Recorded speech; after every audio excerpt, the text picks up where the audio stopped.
This is a Miami Sports Music Podcast Network production. This is the #1 Miami fan morning show. Clock blockers, let's go. I know the whole city riding. A little early, it's a bit surprising. Business moves, now we enterprising. Switch it up, now we improvising. Go to get in the winter column. Whole squad been trained to go. Fins for life, we throw the foe. Singing this just to welcome bro. To a time, to a time.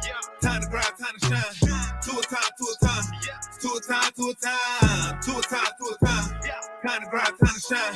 To a time, to a time. To a time, to a time. What is going on, ladies and gentlemen? It is your boy, Stephen D., and this is Clock Blockers, the #1 Miami fan morning show. What is up? Super excited to be hanging out with you today. Want to say good morning to my Finlaws, my family. What is up? Man, it's my life is insane. Is the next 3 weeks for me are just going to be insane. It already is. I thought I had the move, and then the move came, and I was dealing with the house and all this stuff, and then I realized, oh snap, football season's here. It's about to get real. So yeah, it's been real. It's been crazy. Good morning to my family, my Finlaws. Sorry for being late. Look, this is I gotta just figure, trying to get a studio together, trying to get the house together. You know all this, and this is nothing new. I'm only one man. I can only do so much. That's all. I can only do so much. I want to say hello to everybody that is in the chat. For those of you who don't know me, my name is Stephen Daniels. First time watching me, welcome. This is the #1 Miami fan morning show. My name is Stephen Daniels. You can follow me on all social media at Stephen D SKPL. Spread kindness, positivity, and love. You can also follow Miami Sports Music everywhere at Miami Sports Music, except online where we are at MIA Sports Music. Okay, MIA Sports Music. Make sure you guys do that. Also, hey, look, if you want to hit that like button on your way in, it helps. It's free. It doesn't cost a thing. By hitting the like button, it allows me the opportunity to even grow to a bigger audience. So make sure you guys do that and set that up, and it's always a good thing. If you haven't subscribed to the channel, you should. And let me tell you why. As a matter of fact, let me get in here because I need to know how many subscribers. We are 23 subscribers away from 11,000 subscribers. 23 subscribers away from 11,000 subscribers to the channel. So I want to hit it. And I can't do that without y'all sharing the page. Okay. So just share the link. Say, hey, look, there's this awesome thing. It's called Clock Blockers. It's pretty great. Make sure you do that. All right. Just make sure you do that. All right. So yeah, I love you guys. Subscribe. And if you're already subscribed, tell your brother to subscribe. And if your brother's already subscribed, tell your sister to subscribe. And if, look, mamas, cousins, daddies, uncles, nephews, grandparents, kids, old people, whoever. Nobody, you can just tell anybody. You just take their phone and say, give me your phone. Let me go to YouTube. I'm just subscribing to this channel, and I'm putting on all notifications because you guys need to watch the #1 Miami fan morning show. Okay. That's all you got to do. Just steal their phone for a second, go to the YouTube app, hit Miami Sports Music, and hit subscribe. That's all you got to do. Just steal their phone. Okay. Tell them I told you to steal your phone for 2 minutes. You'll give it back. That's all you'll do. All right. If you have a significant other and you need their password, say, hey, give me your password. Okay. And if they don't give you your password, you might want to have some other conversations, but that's neither here or there. I'm not here to talk about all that today. I'm not trying to get into all that messiness. If you guys want to sign up to become part of the family, you can, if you're already subscribed and you say, you know what, I love this show, I want to be a part of it even more. Well, another way to do it is becoming a member of the channel, a member of the family. That's right. You can sign up in the description below. You'll see subscribe, but you also see sign up to become a member of the channel. There are plenty of members that are currently on the channel. I got Lewis, who's a member, Chef Zhu, Trucker Sean, Adam Sadowski, Who else is a member of the channel here? Corey Walker, Flipside Fishing, Dolphin State of Mind. I think that's it so far this morning that's in the chat. Look, being a member of the channel is great, and you want to do it. If you want to help the channel grow by donating, a couple different ways you can do it. You can use the YouTube Live Super Chat, which is the $ below the bottom of the chat. And you can also use Cash App or PayPal, which is $MSM Podcast Network or MSM Podcast Network. All right. Want to give a big shout out to our sponsors of the show, ZSM Sports. ZSM Sports, the #1 place to get your cards, jerseys, balls, and hard to find items. Make sure you follow ZSM Sports today. Less is more events, Lime tickets. They are absolutely amazing. They have prices for less than the competition, allowing you to have more fun. Make sure you give them a call today at 202-930-3533. And last but certainly not least, our title sponsor of the show, Tailgreeter. Download the free app today on your current Crapple or Android devices, whatever one you have, and make sure you guys do that today. And as a reminder, I want to promote a couple of things here, okay? Number one, I told you my next few weeks are busy, and they are. They're insane. And let me tell you why, all right? First thing we're going to do is we're going to start off firstly by talking about what's coming up next weekend. Next weekend is Fan Club Weekend in Miami. And if you've never been a part of Fan Club Weekend, let me tell you, it is the place and the thing to go to. If you're going to go to one Dolphins event a year, don't even go to my 3 that I'm throwing in Philadelphia, Baltimore, and DC. Go to Fan Club Weekend. That's how awesome Fan Club Weekend is, okay?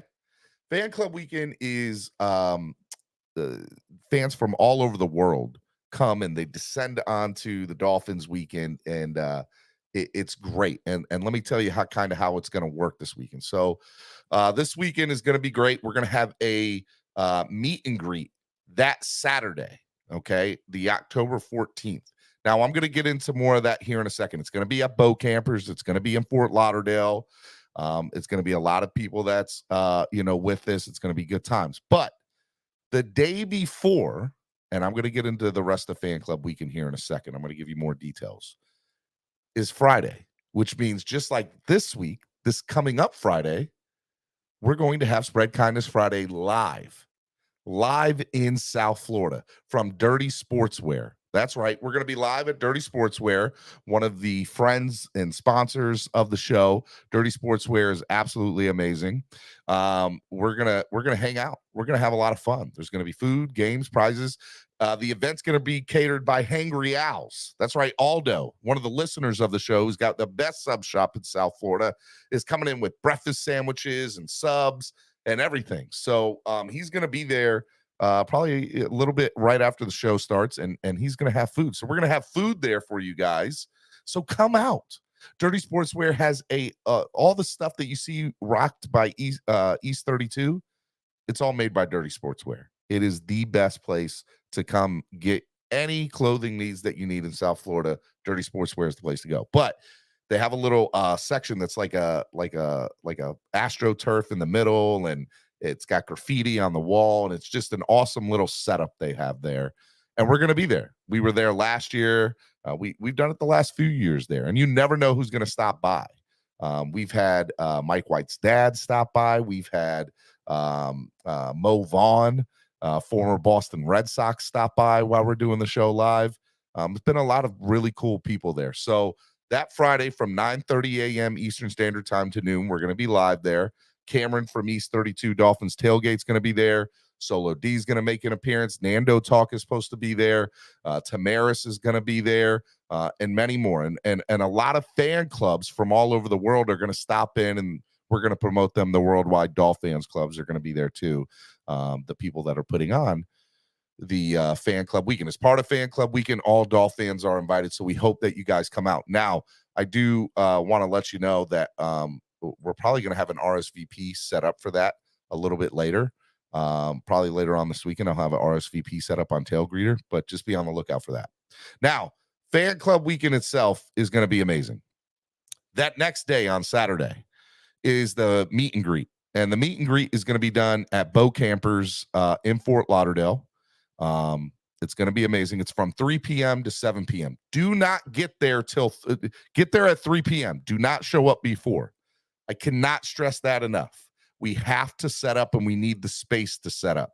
So get there at 3 p.m. There'll be plenty of seats and stuff ready available for you guys. You don't have to worry about it. Get there at 3. Don't get there at 2. Don't get there at noon. Don't get there at 1. Get there at 3 p.m. Okay? Right on the dot. Atlanta Dolphin Club and NorCal Dolphin Club and the rest of the worldwide Dolphin Clubs. Mark Angelo, who's in the chat this morning, as well as Scott Howell, president of Atlanta Dolphin Club. They're the ones that are putting on this event, and they're absolutely amazing. And East 32 as well. Cameron is doing it as well with the tailgate. So it's going to be great. DJ Tropic 2.0. He's going to be in the building all day on the 1s and 2s. Solo D is going to perform. I'm going to be doing a lot. If you can't make it, if you're not going to Fan Club Weekend, but you want to be part of the experience, we're going to be streaming live right here on the YouTube channel for the entire event. So it's going to be awesome. Okay. So if you guys want to come out, or if you guys can't come out, I'm going to be streaming live the entire event. And there's going to be a raffle. And the raffle will start selling tickets at 3 p.m. At 5 p.m., the raffle will start. And the proceeds benefit the Jason Taylor Foundation. So everything that's raised for that event is going to go to the Jason Taylor Foundation. It's going to be really, really great. And you never know who's going to stop by. Maybe a couple former players. It's going to be awesome. Now, this is a free event. Absolutely free. But what we want you to do is we want you to RSVP to it. So what I'm doing right now is I'm dropping a link to tailgreeter.com. And in that link is the RSVP. So if you are coming with 5 people, put in 6. We need to know how many people are coming. We want to try to get an accurate head count before head count if we can. So RSVP right now. Take this link, share it with your friends. The link that is in the chat, and sign up to get your free RSVP from Tailgreeter. That way we can get an accurate head count for the weekend. So if you're coming, RSVP right now on tailgreeter.com. The link is in the chat. Make sure you guys do that. Okay.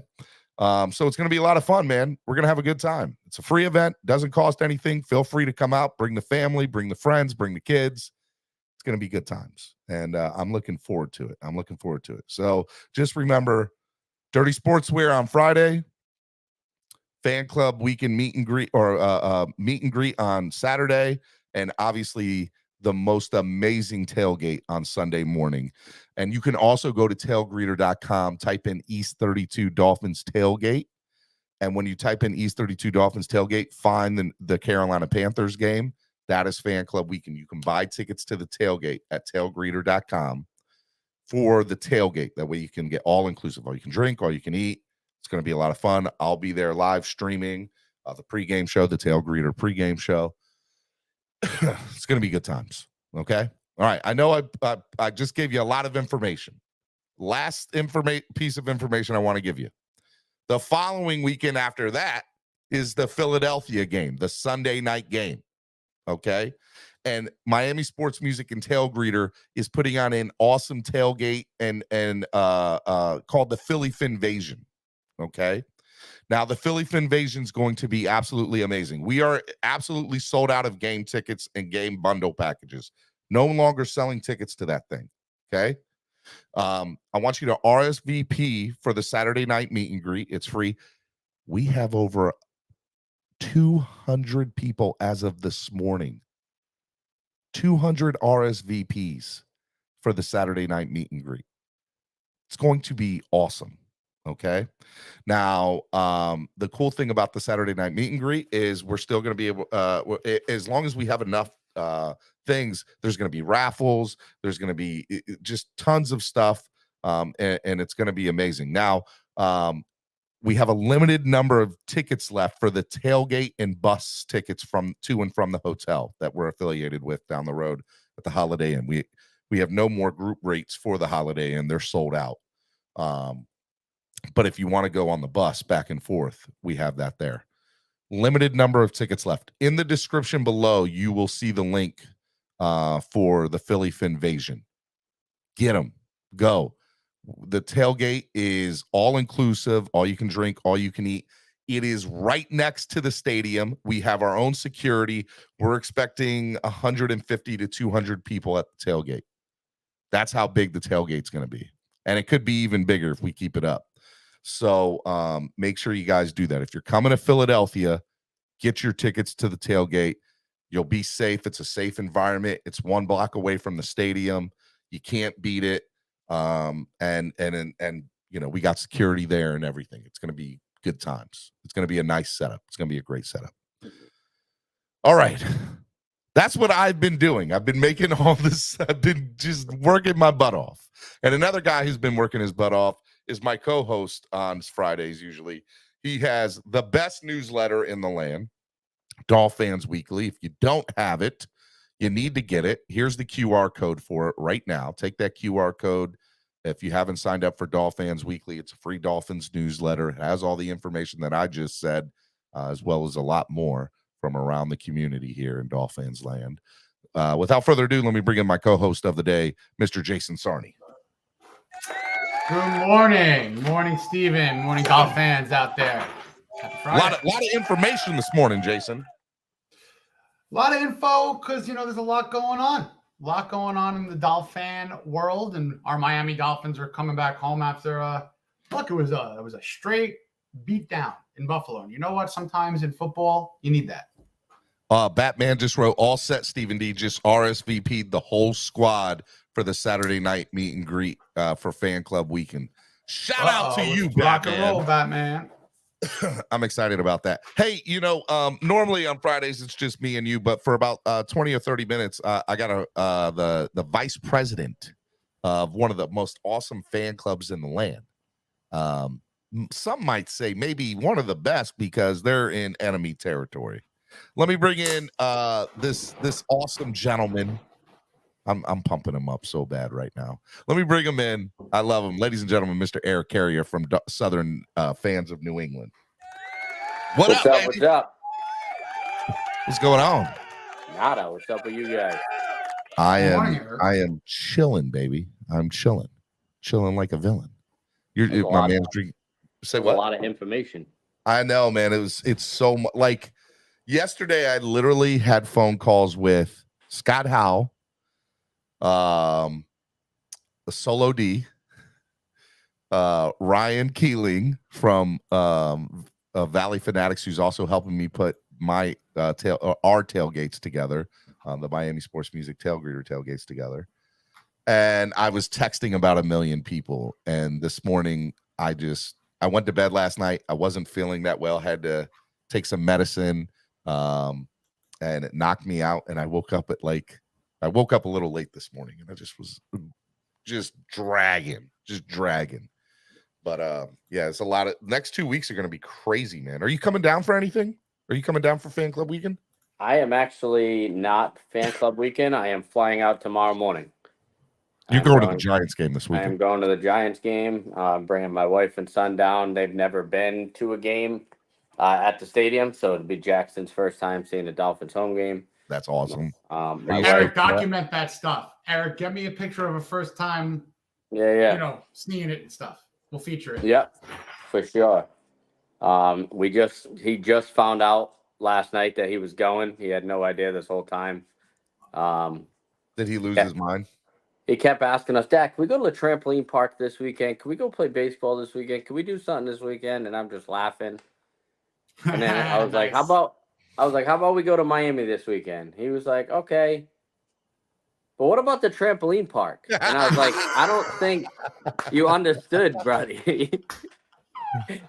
We're going to go see the Dolphins in Miami, Jackson. God. I love it. Great. How old is Jackson now? He is 9. 9. Good kid. Yeah. Hey, that was the first year I became a Dolphin fan. 9 years old.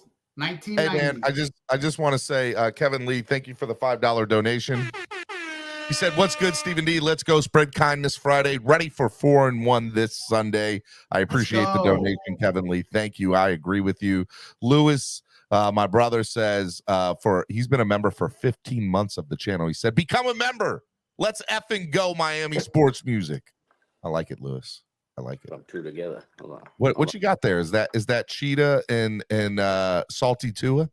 It is. It is. I had a Cheetah couple. You know, I didn't want to have Eric, to get up. I see one glass fully full, and I see one glass half full, or Yep. or maybe a Are little you bit less. drinking your No, water? don't drink it. I like the optimism. Water?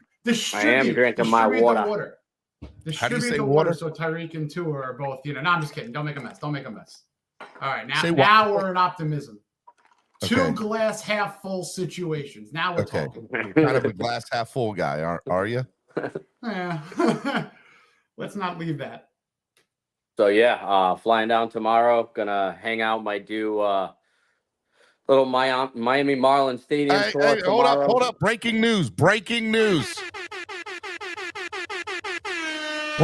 news here on Miami Sports Music.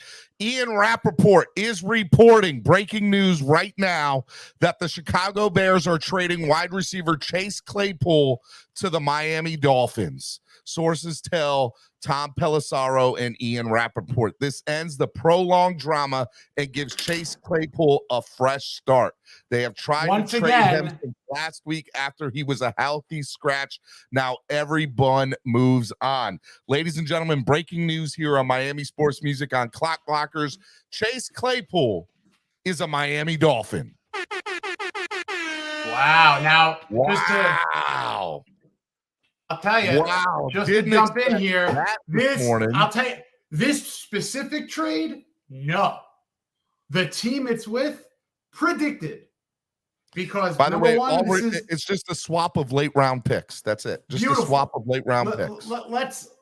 Last week, a couple of days ago, I think even on this show, it was referenced that Greer has relationships with 4 or 5 teams. 3 of them he's done deals with every year, the last 3 or 4. The Bears, the Niners, the Eagles. This was a team to circle. I actually thought it was going to be on the defensive side of the ball, but Greer has a Rolodex. There's 4 or 5 speed dials. Greer called number 2, second deal in as many months, pretty much with the Chicago Bears. Consistency, folks. It's a Diana Russini saying the Chicago Bears are trading Chase Claypool to the Dolphins. It will be a 2025 6th rounder from the Miami Dolphins to Chicago. And the Chicago's sending the Dolphins Chase Claypool, obviously, and a 2025 7th rounder. The funny thing about this, the funny thing about this trade yesterday is somebody tried clowning Claypool yesterday on Twitter. I forget who it was. Posted the interview with Brandon Marshall, his show, where Chase Claypool made the statement, "I'm a top 5 receiver." And they tried clowning him.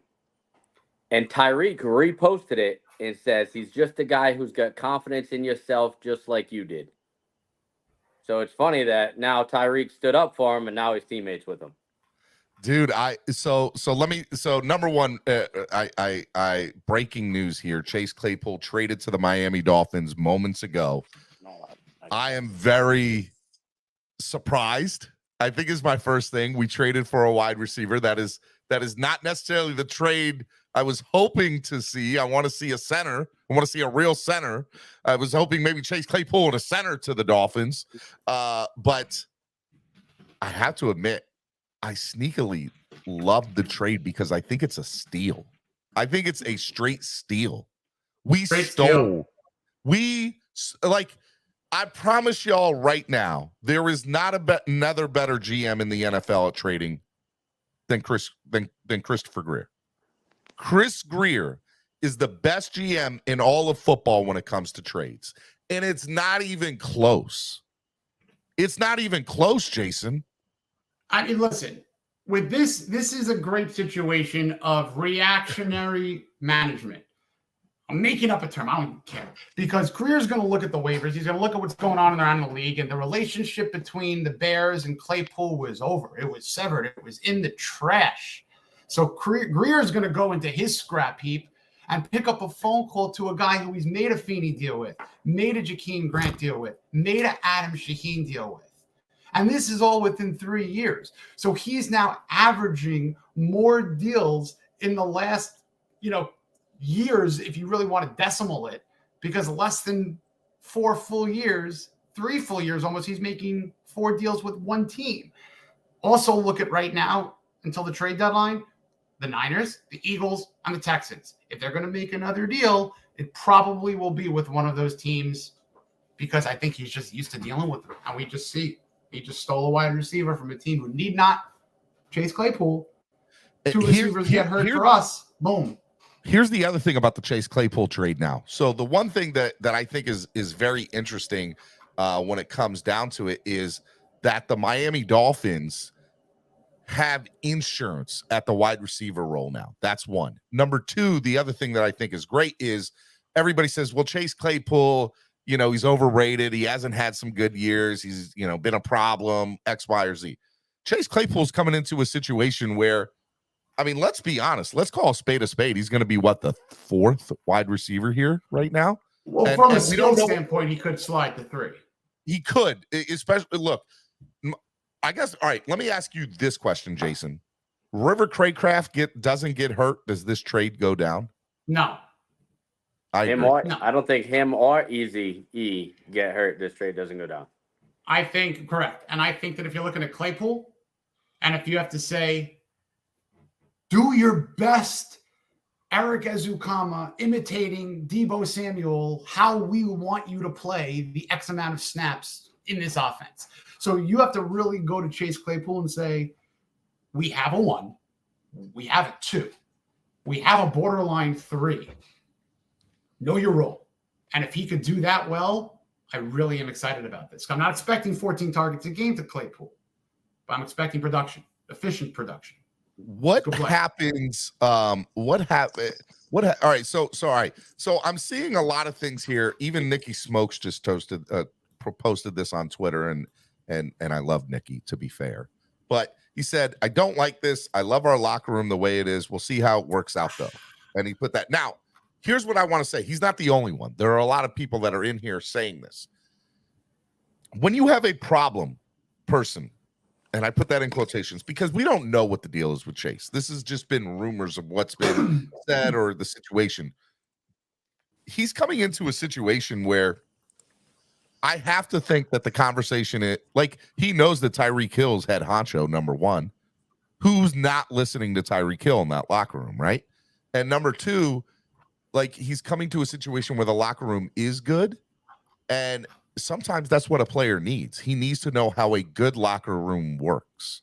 When you are in a situation in an organization where the locker room is at best, there's nobody there to set the tone of what to do and what not to do. Now, they're all professional athletes. I get that. But we know good teams and good locker rooms, and we know bad teams and bad locker rooms because we've heard the players talk about it for years. He's coming into a great situation in a good locker room. That's probably the best thing for him. You know what I like about this? And I really want to go back and to look at the specific examples. I could think of maybe a couple right off the bat. One of them was trading Jay Ajayi out of the Dolphins to the Eagles. They won the Super Bowl that year. They didn't need to make that deal, the Eagles, but he wasn't doing anything in the future with the Dolphins. They already knew that, so they made the deal. It didn't help them win the Super Bowl, but it was one of those moves. Antonio Brown going to the Buccaneers. I mean, these are veteran moves that they're not getting that player, but they're bringing in a veteran who could help their team make a push. And even if it's a little bit of a push, you took a step backwards with the injuries and whatever the Ezukama situation is. So you took a half a step forward after getting back. You're taking a flyer on a guy who is a talented player. You're giving up absolutely rubbish. Let's face it. And this is a no-lose trade. This is a no-lose trade for the Dolphins. Absolutely nothing for a big red zone target. You know what? That was beautifully said. And there's no need to go out on further value of him, what he could do, because now it creates nightmares. All right, what do you say? All right, so and I'm scrolling through Twitter right now. Twitter's losing its mind. Hey, I just saw Twitter loses its mind when it's cloudy. I just saw the best. It says Chase Claypool under Mike McDaniel, and it's got a picture of Megatron going up catching a ball. Oh, stop it right now. So it goes the opposite way too. It goes the opposite. Now, all right. Here's Our something fan else. base is the most ridiculous fan It base is, on it Twitter. is. I mean, And have so- a little and so- expectation, people. What I want to talk about is what some people are saying on Twitter. Kyle Krabs, who we love, friend of the show, grinding the tape. We love Kyle Krabs. Kyle's amazing. He goes, put Claypool on the trade block, Chris Greer. Is this maybe in 4 weeks a potential trade piece where they could package this when River Craycraft comes back and maybe, Eric Ezukama? The way I love that thinking, and Kyle, you said a friend of the show, I love that thinking because, and I hate using people as assets because let's face it, this is a business and you're looking at assets on a playing field. So right now, a depreciating asset in Chase Claypool was gotten at a bargain, right? So where his level used to be here, Greer got him here. Let's go below the fold. And then after 2 games, let's give Claypool a touchdown, right? Uh-oh. And then let's give him one more game with like 4 targets, 3 catches, and like 2 first down. Uh-oh. And then you take that maximizing value, and like Kyle said, you package it up big short style into a CDO, right? And you send that out to another team, Niners, Eagles, and you bring in defensive help, potentially. So I love the way Kyle thinks, and you know what? They should already put the groundwork in for that. Adam Schefter tweeting, both the Chicago Bears and the Green Bay Packers offered a 2nd-round pick for Chase Claypool last year. The Steelers ultimately accepted Chicago's offer. Green Bay ended up using their 2nd-round pick to select Michigan wide receiver Jaden Weed. So in 1 year, teams went from offering a 2nd-round pick for Chase Claypool to him being traded for, let's call it for what it is, a bag of balls, a swap of a 6th and 7th round pick. Swaps of a 6th and 7th rounder. That's how bad Chicago wanted to get rid of him. If you're the Miami Dolphins and there's any team that wants to get rid of a player that could enhance a room, you got to do it. Because now, someone this too good to Chris's ears? Like he's like, I got to make this trade. This is stupid. This would be what would be interesting to me, and we might never find this out, and I hope that we do. I want to know the ingoing, outgoing call process. I would love to know if Chris Greer picked up the phone or if he answered it. Now, just mentioned that these teams, I know the Bears have changed general managers. There's been more deals with this general manager than the previous one. So maybe, hypothetically, disclaimer, hypothetical speculation, maybe the Bears picked up the phone, called up Chris and be like, Chris, listen, what's the best he can do? What's the best he can do? He's not playing another snap for us. We know you got 2 guys that went down. You got 30 minutes. I love you, buddy. Say hi to the kids. I'm just kidding. You know what I mean? Like, that's what I envision. Or what would be better would be Chris Greer. Chicago, I got a 5th for you. Let's swap it. Just, come on. Let's just do it. No one else is calling you for Claypool. Let's be real. I got pancakes getting ready. It's such a low risk, high reward situation for Miami. You're basically trading.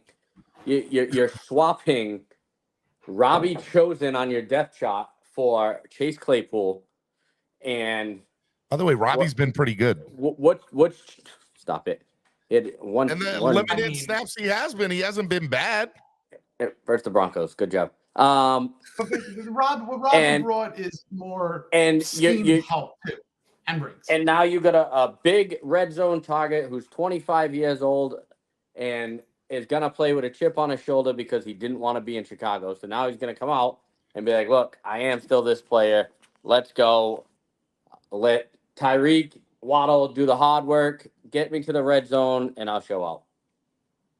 Ghost of Adam Gase, who I follow on Twitter, who I enjoy. This will be out of pocket. Miami front office openly witnesses a bottom 32 defense for 4 weeks straight. Chris Greer, sending Claypool. Look, so what do we say to fans that are – there are a lot of fans that seem to be aggravated by this trade because there are plenty of other needs. I don't think that this let me say this. I'm going to answer my own question. Number one, this has nothing to do with the needs of the Miami Dolphins. This was clearly you're going to get rid of a talented player like Claypool for nothing. I would be stupid not to make that trade. And if he's going to work in any locker room, it's going to be in our locker room because our locker room's great. For the people that are saying, oh my God, why are you going to risk bringing in this guy who seems to be a problem in the locker room? It is as Eric just pointedly stated, it is a low risk, high reward, because if it does not work out and the worst case scenario happens, you release them. Peace out. Right. Have a nice day. That's it. I have a couple of fun additions here. You could take this however anybody wants. This is a very specific player that they traded for, matching with the availability, because this is perfect. You know why? They have a guy who they like to. I'm going to be very careful here. I'm going to be very, very careful here. Eric Ezukama was developing into a player who could be used in spurts like a Deebo Samuel from a rushing standpoint out of the wide receiver core. Fair? If we're thinking that way, Chase Claypool has 33 career rushing yards, 14 first downs, and 2 rushing touchdowns, ironically. Cameron Wolf said Dolphins lost wide receivers Eric Ezukama and River Craycraft to injuries recently, depleting their wide receiver depth. Bears were heavily shopping Claypool, who they traded a 2023 second-round pick for in November. By the way, he was just traded in November for a second-rounder. Miami, which is at the back of the waiver claim process here, jumps the line to buy in at a low price for a high-value wide receiver. Cameron, who will cost absolutely nothing if they decide to move on for him because he's a free agent next year. This is a no-brainer, and this is what makes. And by the way, so I said earlier, that he was, that Chris Greer is a genius when it comes to trading. And somebody in the chat said, well, what about Bradley Chubb? Here's my issue with making that remark. All right. Number one, the book is still out on the Bradley Chubb trade. Let's just throw that out there. Number two, you go back and look at all the trades that he has made. He is overwhelmingly got to be 70% or more in hitting in trades. Would you agree with that statement, Jason? 70% or more? Absolutely. Listen, you gotta weigh that on. Most GM's success rates are probably in the 30s and 40s. You have to rate this in a almost like one of those weighted scales in high school. Like, those geniuses who says, well, I have 106 average. How the hell do you have 106 average? So you have to rate it higher because of the trade with Laramie Tunsil that developed 15 universes. I mean, if you're going to grade a trade for Laramie Tunsil, that's an A. Now you're going to grade the other trades from that world that got you your Waddles, your Hollands, you understand? So there's misses that bring you down from the 100, but there's hits that bring you over the 100. So if you want to level that out at 99, I'll be okay with that because there's so many good moves that he has made. There have been misses. Eric, I want you to comment on this. Marino's Ghost says he has attitude problems every team he's been on. Mike McDaniel's going to fix that. You want to allude to that there, Eric? I do. I'd have an attitude problem, too, if my initial first quarterback when I came in was Deshaun Kaiser, Ian Book, big old-ass Ben Roethlisberger, Mason Rudolph, Kenny Pickett, and Justin Fields. Who's going to get him the ball like Tua will? Not any one of those guys. Right? And let me also bring something. I only just saw that list just now. I don't mean to be this guy, too. I've lived in these types of situations, but hey, guess what? You're going to Pittsburgh. Hey, guess what? You're going to Chicago. Oh, by the way, you're going to South Florida. I don't know. Maybe mentally there's a little bit more job work. There are some people that'll say that, this could even be more of an issue because South Florida is a party area, right? And he's not. It's the kid that made it through Notre Dame. You know what I mean? Got Notre Dame education. just because it's South Florida doesn't mean every kid wants to be out there partying. There's I agree. clubs, strip clubs everywhere in the world, right? Yeah, granted, South Florida is its own level, right? Obviously, Florida man, we got it. I Florida. don't understand. I don't understand how anybody can be upset with this trade. It makes no sense This to is me. a Aaron. zero upset It's move. stupid. Would you? All right, fine.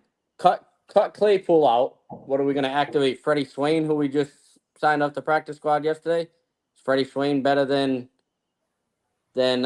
Chase Claypool? Nope. No. I mean, the funny You're not thing going to is, pick up a practice squad guy, or we don't have a practice squad guy that has more upside and potential than the 6th round pick we just gave up for Claypool. this is a win all over the place. I agree. Now I gotta go though. I gotta go pick up Jackson from school. I'm taking him out early. We get some haircuts to go get for tomorrow. So you go do that. Love you, brother. Enjoy it. Be Take good, man. pictures. Have fun and safe travels. peace. I will. Miami Sports Music's #1 Miami fan morning show, Clock Blockers, right here on the Miami Sports Music Podcast Network. It is Clock Blockers, the #1 Miami fan morning show. Jason Sarney of Dolphins Weekly and Miami Sports Music. Myself, Stephen D. here, host of Clock Blockers. Breaking news coming in moments ago: wide receiver Chase Claypool of the Chicago Bears, who was traded back in November for a 2nd round pick, has now been traded to the Miami Dolphins for a swap of 6th and 7th rounders. So the Dolphins essentially gave up absolutely nothing to go get a player who, as of last year, was considered, one of the most high value, sought after players in the league. He added a pick too. Teams ain't just trading players 2nd round picks for nobody. Like, his talent is there. And now, he comes to the Miami Dolphins, who, after losing Eric Azukama, who's going to be out, or River Craycraft, who's going to be out for 4 weeks. We don't know what's going on with Azukama. He's going to be out for some time. It looks like the Dolphins went in and said, well, we don't like any of the options here in the free agency pool. We don't like any of the options here on the practice squad per se. Oh, snap. This guy's available. He could easily be the number 3 here. And do that. You think this is one of the best? To me, this goes down. If he gives us 5 to 10 touchdowns, 5 to 10, just give me 5 to 10 touchdowns, and I know that's a big gap between. That's a lot. But if he give me anything over 5 touchdowns, give me first downs. This is a win. Give me first downs. Touchdowns are great. I love touchdowns.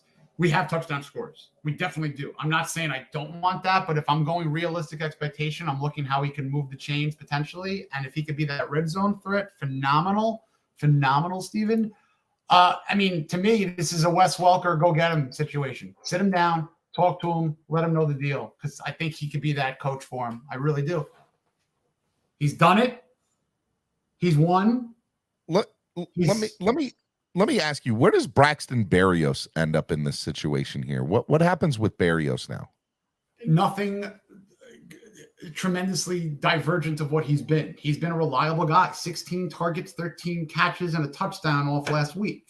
Now, I'm not saying that was last week, all of those numbers. The touchdown was last week, but throughout the first 4 weeks, he's only missed 3 catches, and he's running crisp routes.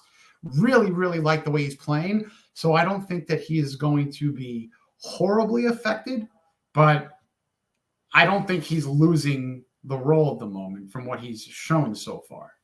I'm telling you right now, Chase Claypool is going to have more than 5 touchdowns for the Dolphins this year, as long as he plays the entire year for them. That's a touchdown every other game. If he gets traded in 4 weeks, which would, if he ends up trading Chase Claypool to pull something out of the rabbit hat in 4 weeks, I mean, he's got to go down as the dopest GM of all time when it comes to trades, right, Jason? You have to agree with that. The dopest trade of all time is the Herschel Walker trade. No one will ever trump that. The Ricky Williams trade, getting all those draft picks from the Saints, that was ridiculous. There are crazy deals and people who have done those deals. You go back to the John Elway trade. Yep. The Baltimore Colts. Ernie Accorsi said, I am drafting John Elway. It's like that he couldn't not do it, but there's trades that are crazier, so it's a great move. It's a no lose. Flip side, Fiston said Claypool is 6'4". I doubt he plays the slot position. Guys that are tall aren't usually quick, maybe fast, but the lack of quickness to play the slot. Where do you see him in the offense? Number one, honestly, to tell you the honest to goodness truth, I wait. I take my time with it. I don't throw him into the fire because you have to earn it in practice. You have to earn it in the locker room right now, So do we see him against the Giants? I don't know. I'm not going to say yes or no. I honestly do not know, and I'm not going to speculate. But I do think that if you're looking at maybe a game against Philadelphia, look at that. A couple of weeks away, national spotlight. There's your story. Boom. They're going to have the package ready. They're going to have the whole everything's going to be prepared on the countdown and all. 716 Dolphins says Stephen D. Claypool runs a 4.42. So what you're saying is we now have more speed. This goes back to that. Wow, this is a guy who could run the ball too from a receiver spot. Now you have track star weapons all over the place who could run, who could catch and run. I'm telling y'all right now, he gets 5 touchdowns as long as he plays the rest of the year for the Dolphins. Minimum. I promise you on everything he will. Like, he's going to. Chase Claypool is going, here's the thing, too.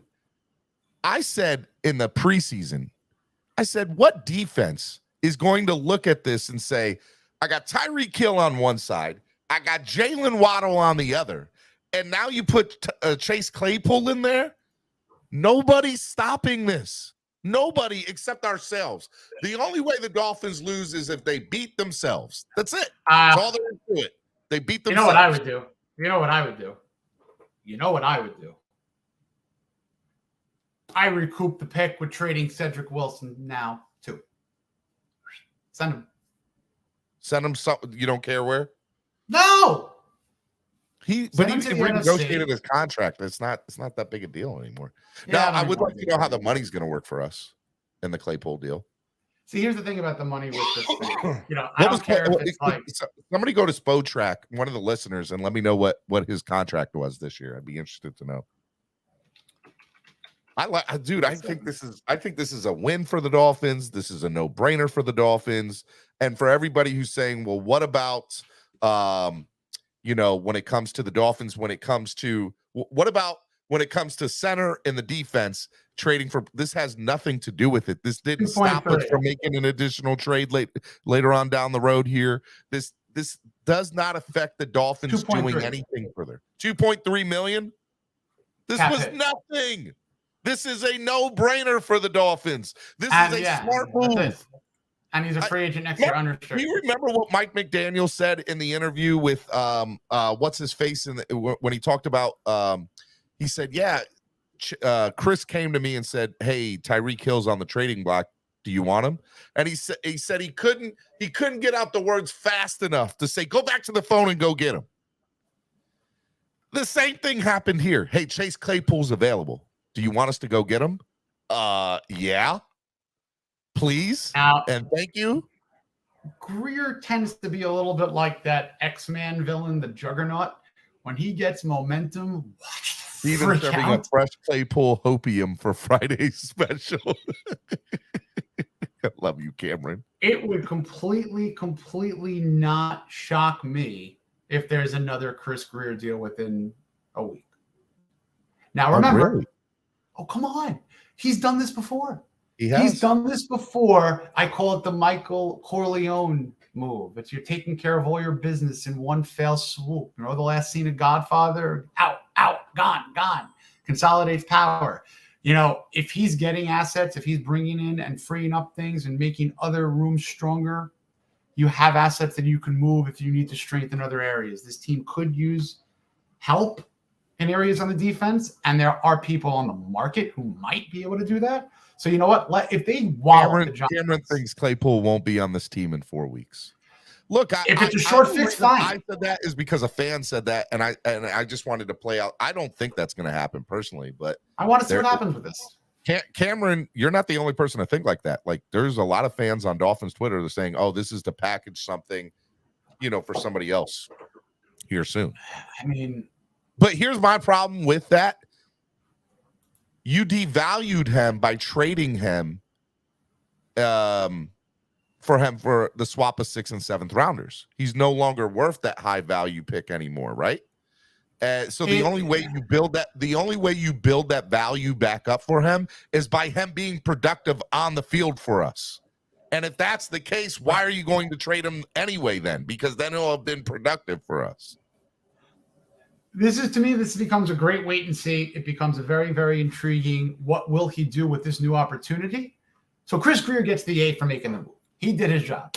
Fantastic. Now the coaching has to translate Claypool into their scheme, and Claypool has to buy in, and he's got to fit. So if those things happen, this could be, as you said, multiple touchdowns. It could be a home run.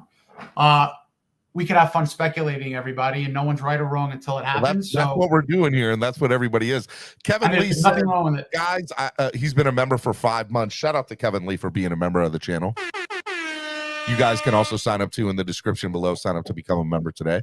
Kevin Lee says, guys, love the Chase Claypool trade, but being that we've scored the most points on offense in the league, but I don't know why my phone is going off, but we have allowed the most points on defense in the league. We need to trade for some defensive pieces. As I stated earlier, Kevin, this trade matters not one iota to the Dolphins going after a potential center or somebody on defense. It doesn't. This was a win-win for the Dolphins. Win-win. They gave up nothing. It doesn't go against the salary cap huge, and you get a potential top player in the league. He has the potential to be a top player in the league again, because he's been that way before. He was a top 20 wide receiver in the league 2 years ago, 3 years ago. And since then, he's been playing with average quarterbacks at best. And sometimes, and look, Justin Fields, yes, he I thought he was going to put up some numbers this year. They were 0-4 going into last night. They put up 40 against the Commanders. But look, I think this is a huge steal for the Dolphins. Huge steal for the Dolphins. Sal says Mike Tomlin's a tolerant man. Dumped him, figured it out. Rome says, but you know what? He wasn't in the right situation. If you're a team that could, it's both ways. A trouble scenario can go to another team and be fine, and the same team could have a trouble player and go to another team, and that scenario could be fine. So until we can prove what Chase is doing or not doing in Miami, it is a clean slate. I will chalk what I chalk when there's something to be written on this particular slate. But you know what? Fan says Claypool's a cancer. He's never had 900 yards. Von Joe says Claypool's. Yeah, you know what? He had 873 as a rookie.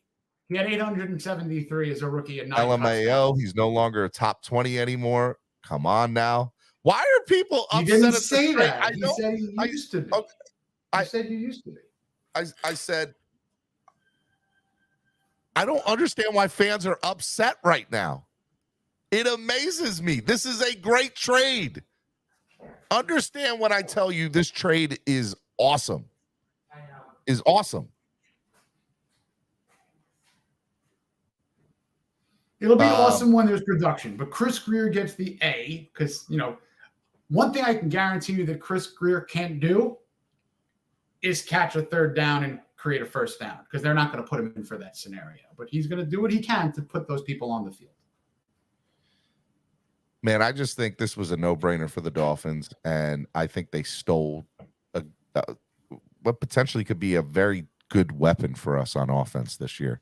And is this an earth-shattering move? No. Is it a nice movement of helping the roster without detrimenting it whatsoever? 1,000%. I can't wait to analyze the 6th and 7th rounders swapped in 2 drafts that we go crazy over this in a few years. Tyreek Hill just tweeted Chase Claypool. I like it. Hey, you got another. I think he's British Columbia. Another Canadian. You got Javon Holland's probably going to be happy. Barry Jackson. We're getting worldly. Barry Jackson just tweeting, Claypool's earning $2.9 million this year. He'll be a free agent in March. Dolphins get a look to see if they want to continue the relationship. Among the wide receivers who's been on the 53 this year, Tyreek Hill, Eric Azukama, Tyreek, only Tyreek Hill. I think he meant to say Waddle. Waddle's under contract still this year too, right? I'm pretty sure he is. Only Tyreek, Waddle, and Eric Azukama, I think he meant to say, are under contract beyond the season. Yeah, let's not. The contract, limited players are under contract as we get to years next year, the year after that. But fun move. Fun move. Completely helps. And the fact that he's, I mean, the 4.42. Come on now, like that's a track meet again, Jason. That's another track meet into where this team goes and what they're doing. All right, Miami Sports Music's #1 Miami fan morning show. Clock Blockers right here on the Miami Sports Music Podcast Network.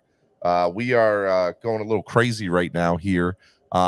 Chase Claypool has been traded to the Miami Dolphins for a swap of late round picks.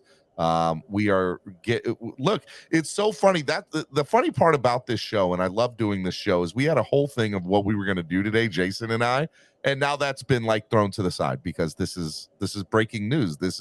And that's the best part about doing a morning show, is just because you have something on the burner doesn't mean it's always going to come to fruition.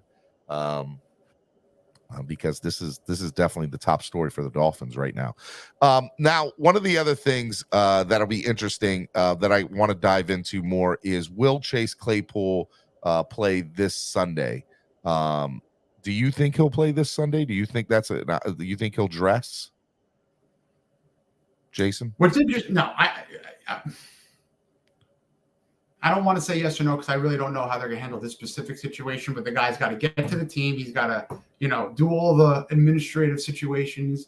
And I can't see that happening. I see him on the sideline in a nice little Dolphin gear, when we're all watching.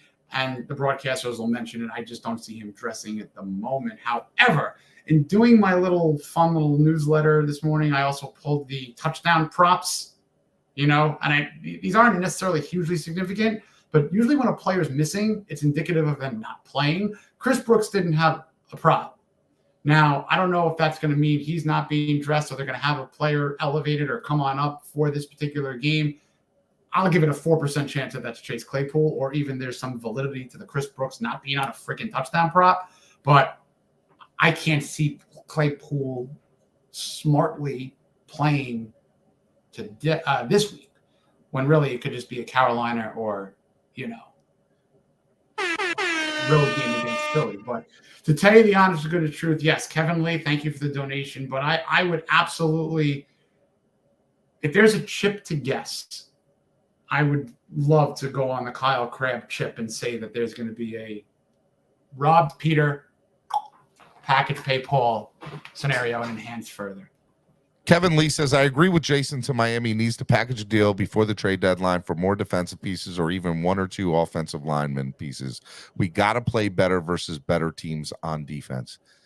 I hear you and Kyle on this, and Cameron too, and a lot of other fans here. I would say that I can't remember a time in football that a player was traded in the middle of a season and then traded again as a trade at piece to go get another player in that same season. Can you give me I don't think there is an example. There's nothing that I can think of in NFL history that's been the case, Jason. So if that were to happen, it would be a first in the NFL.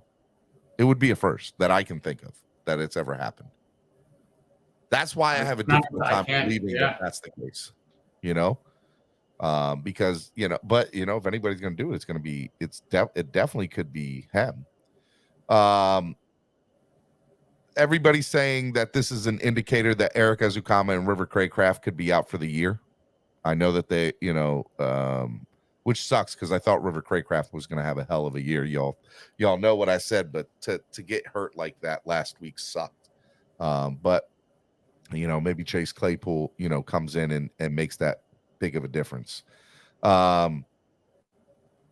Chris Kaufman said the draft compensation is so small as to be irrelevant. More relevant are his $2.1 million remaining salary for 2023, none of which is guaranteed, by the way, and is taking up a 53-man roster spots. Teams have been fooled by the talent and regretted it, so we shall see.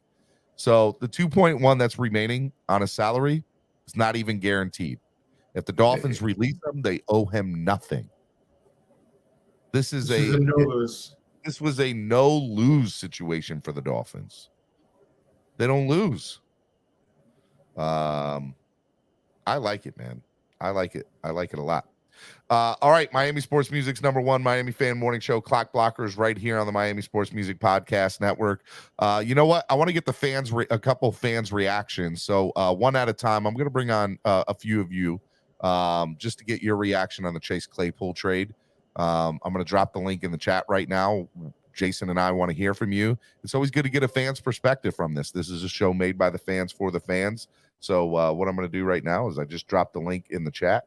I want to get your reaction to Chase Claypool being traded to the Miami Dolphins. What do you think? What is your thoughts on it? And how do you see it moving forward? So get up in here. We want to hear from you right now. And we want to hear. All right. Somebody, I know.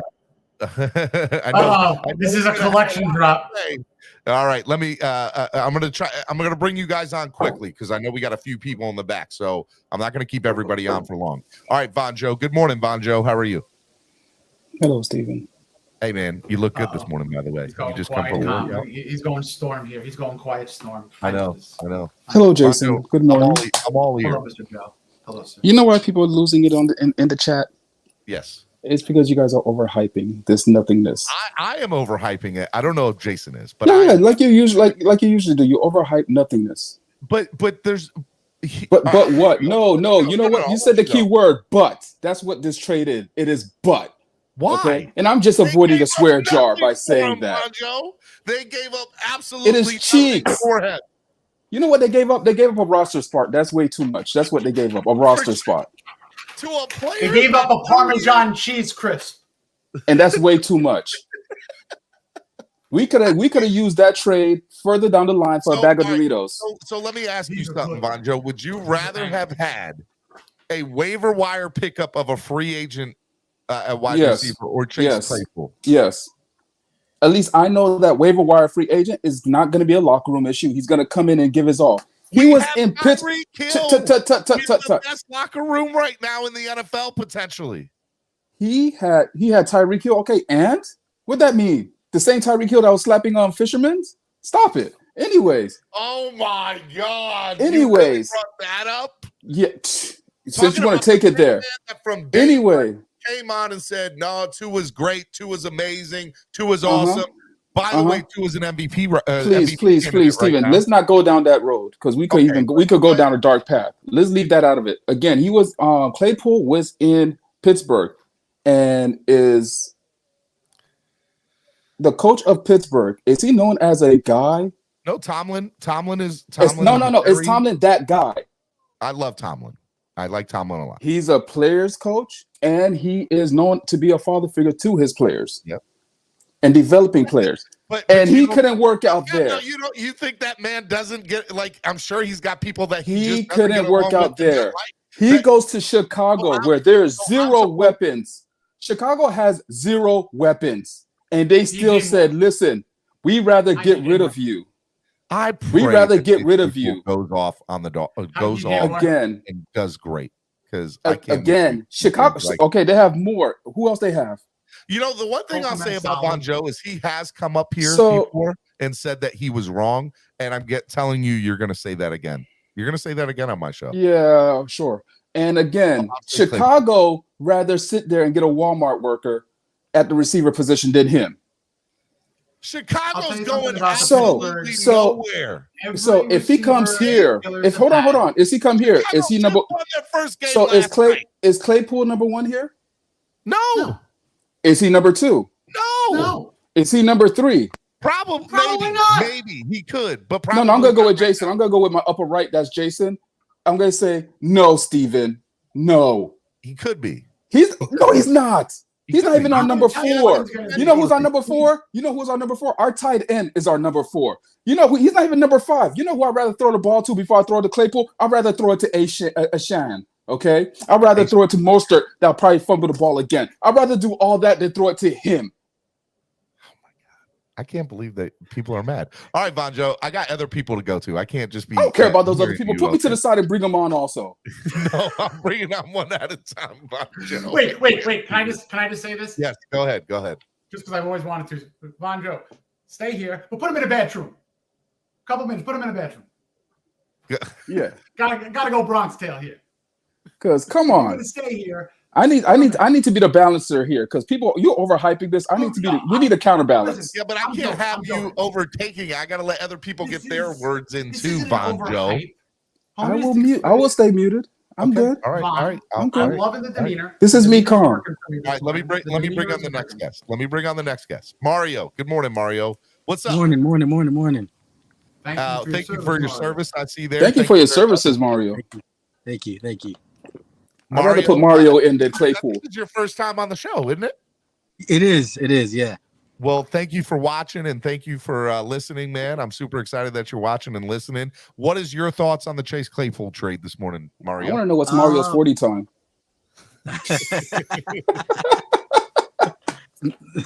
Not as fast as Claypool's, but I think it's a low risk, high reward type of thing. We're paying him a sack of pennies. Honestly, you can never have enough pass catchers at the end of the day. Like you were saying, I don't know if he's going to be the number 3 or number 4 or whatever it is, but he's 6'4", 240, runs a 4.4. You know what I mean? Any production we get from him is a win in my eyes. I'm not against it at all. I couldn't have said it better myself, Mario. As a matter of fact, I said it better. I said it the same way you said it, and you still sounded better saying it. I agree with you, Mario. I agree. I agree with Mario as well. He could hold up the Gatorade bottle. He could get it down to Tyreek real quick. I agree with you, Mario. Great job.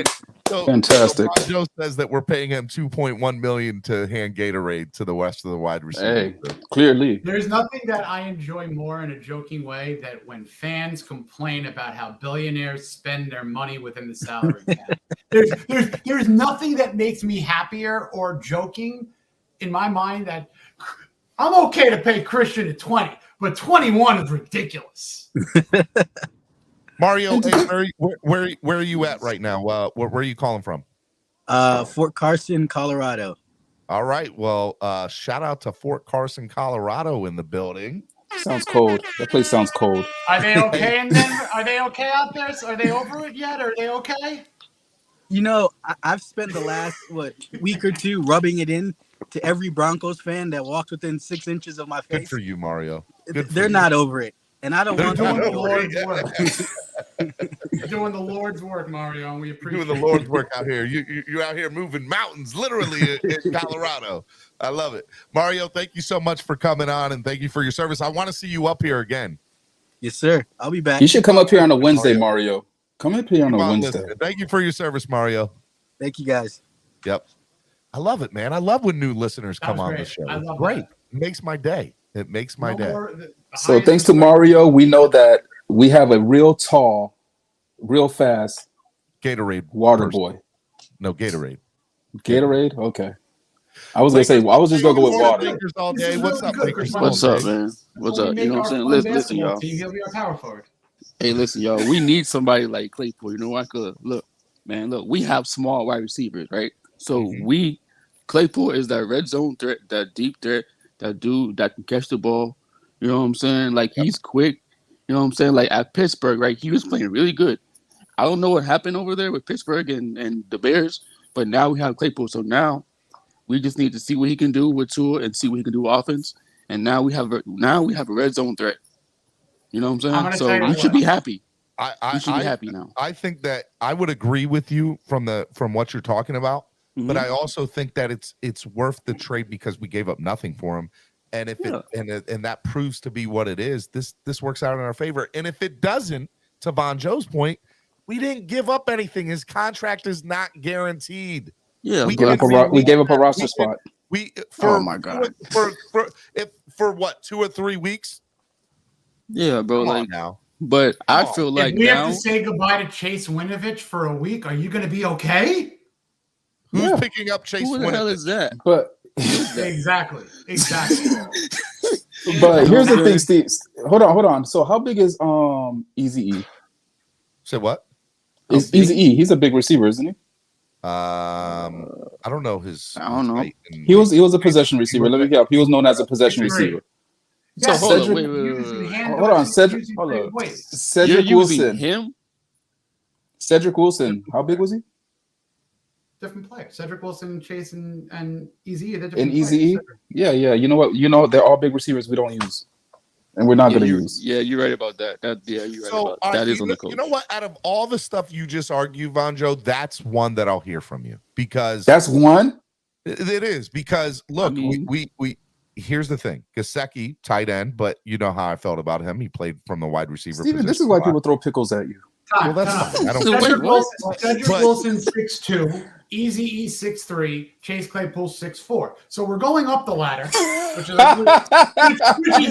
a good thing. If we're talking about height, and we're talking, my He God. was waiting for the 6'4" before he started throwing it to somebody. Oh, okay. Was the added?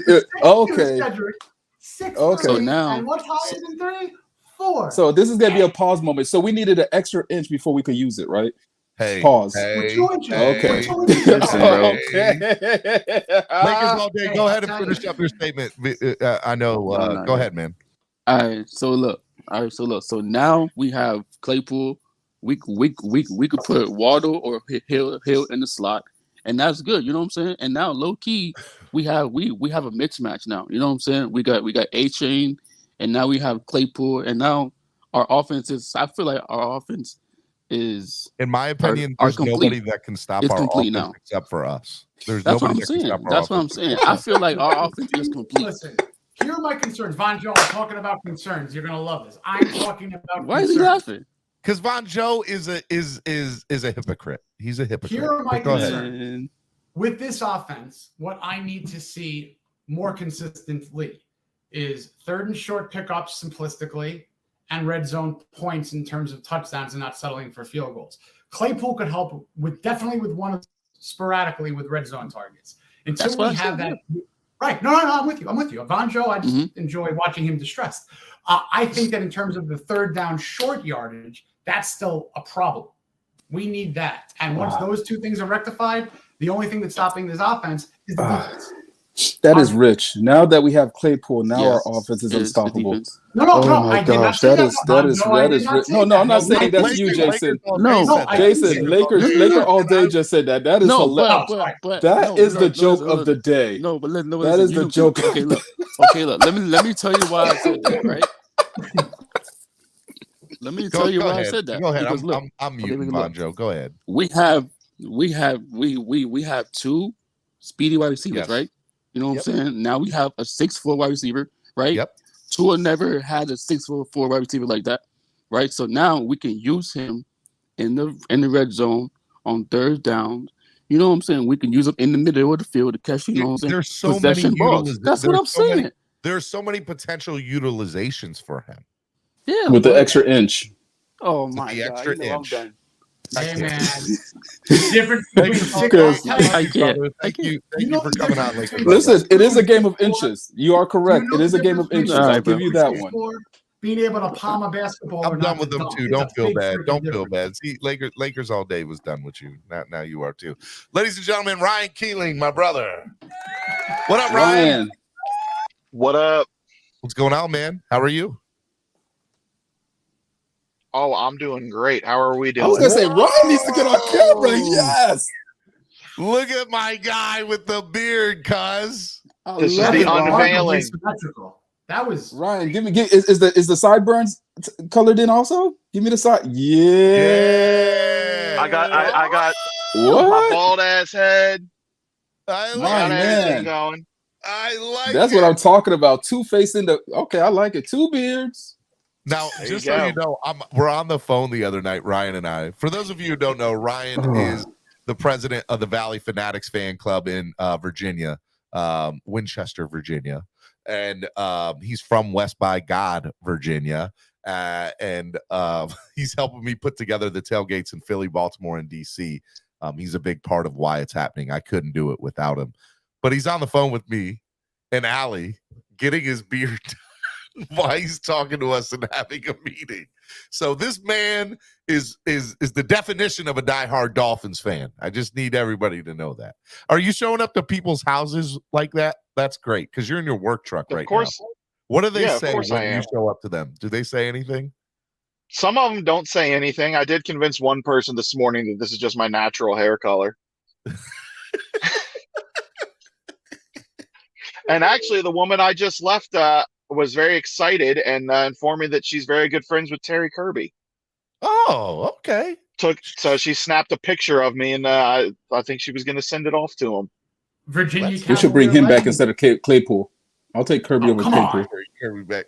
All right, Ryan, give me your thoughts on the Chase Claypool trade, man. I want to hear from you. So, I mean, I think everybody's reading a little bit too much into him. I think this is mostly. I think this is an indication of bad news, though. I think this says something about what they're not telling us about the injuries to Ezekama and River Craycraft. Like, they were, put on the NFI and the IR, but they were, it's a minimum 4 weeks. You don't make a move like this if they're coming back. They've already missed the 1 week, so they only got 3 weeks left.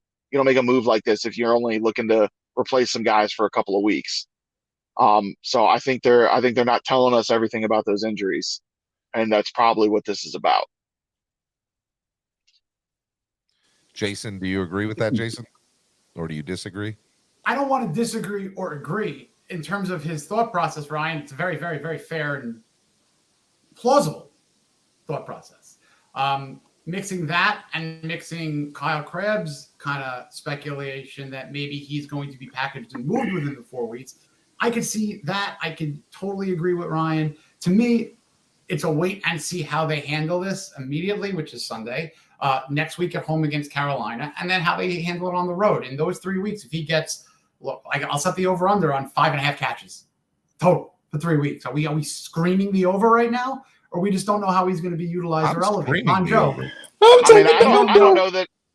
I don't know that that he'll even see the field this yet. week. That's what I'm saying. So Jason, I'm taking the under. That's what I'm trying to set up for you, sir. I'm trying to say that I'm not here jumping on my chair saying, we got Norman Games, Chase Claypool. I am. He's getting over. I love you, Steven, but you're OD on the whole all that said, you got to come down for a second. This is a good move for what it could be in a month if it gets to that point, but I'm not throwing him in right now and saying he's the Messiah here, which is, I'm not saying that. We need to see how this plays out in 2 to 10 days. And I'm actually leaning towards Keeling, and his validity when it comes to the injuries are probably greater than what I'm with you, Jason. I'm with you on that one.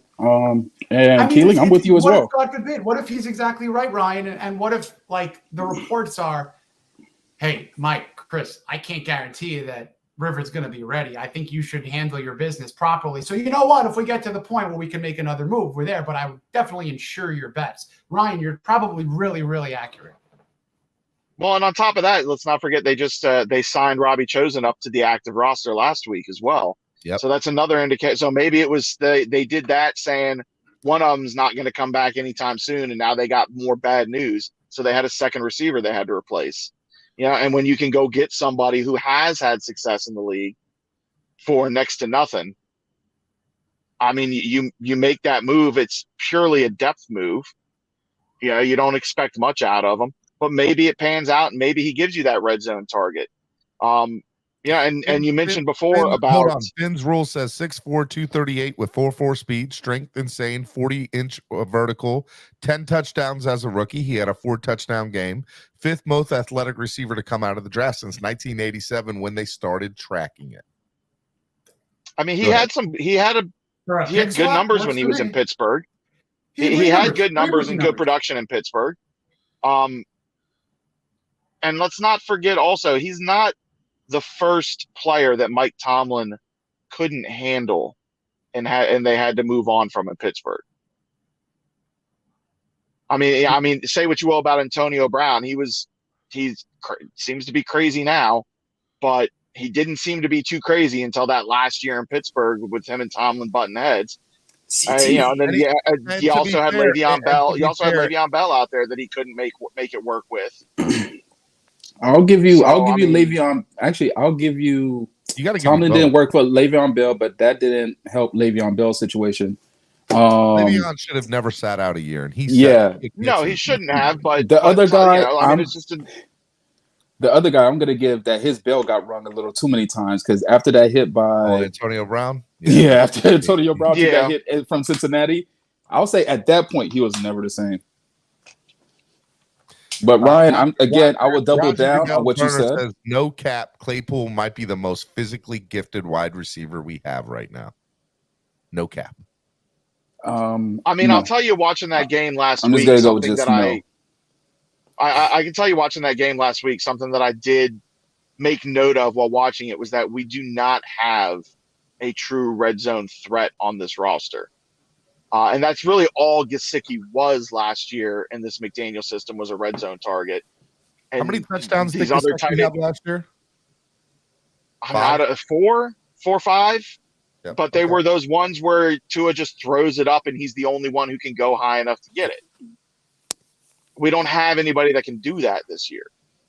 Claypool's going to. So maybe this is a toss away to see if maybe he can do that while replacing an injured receiver that we've already lost. Hey Ryan, I'll give you that one also. I'll give you that one also, Ryan, that he could be that jump ball guy.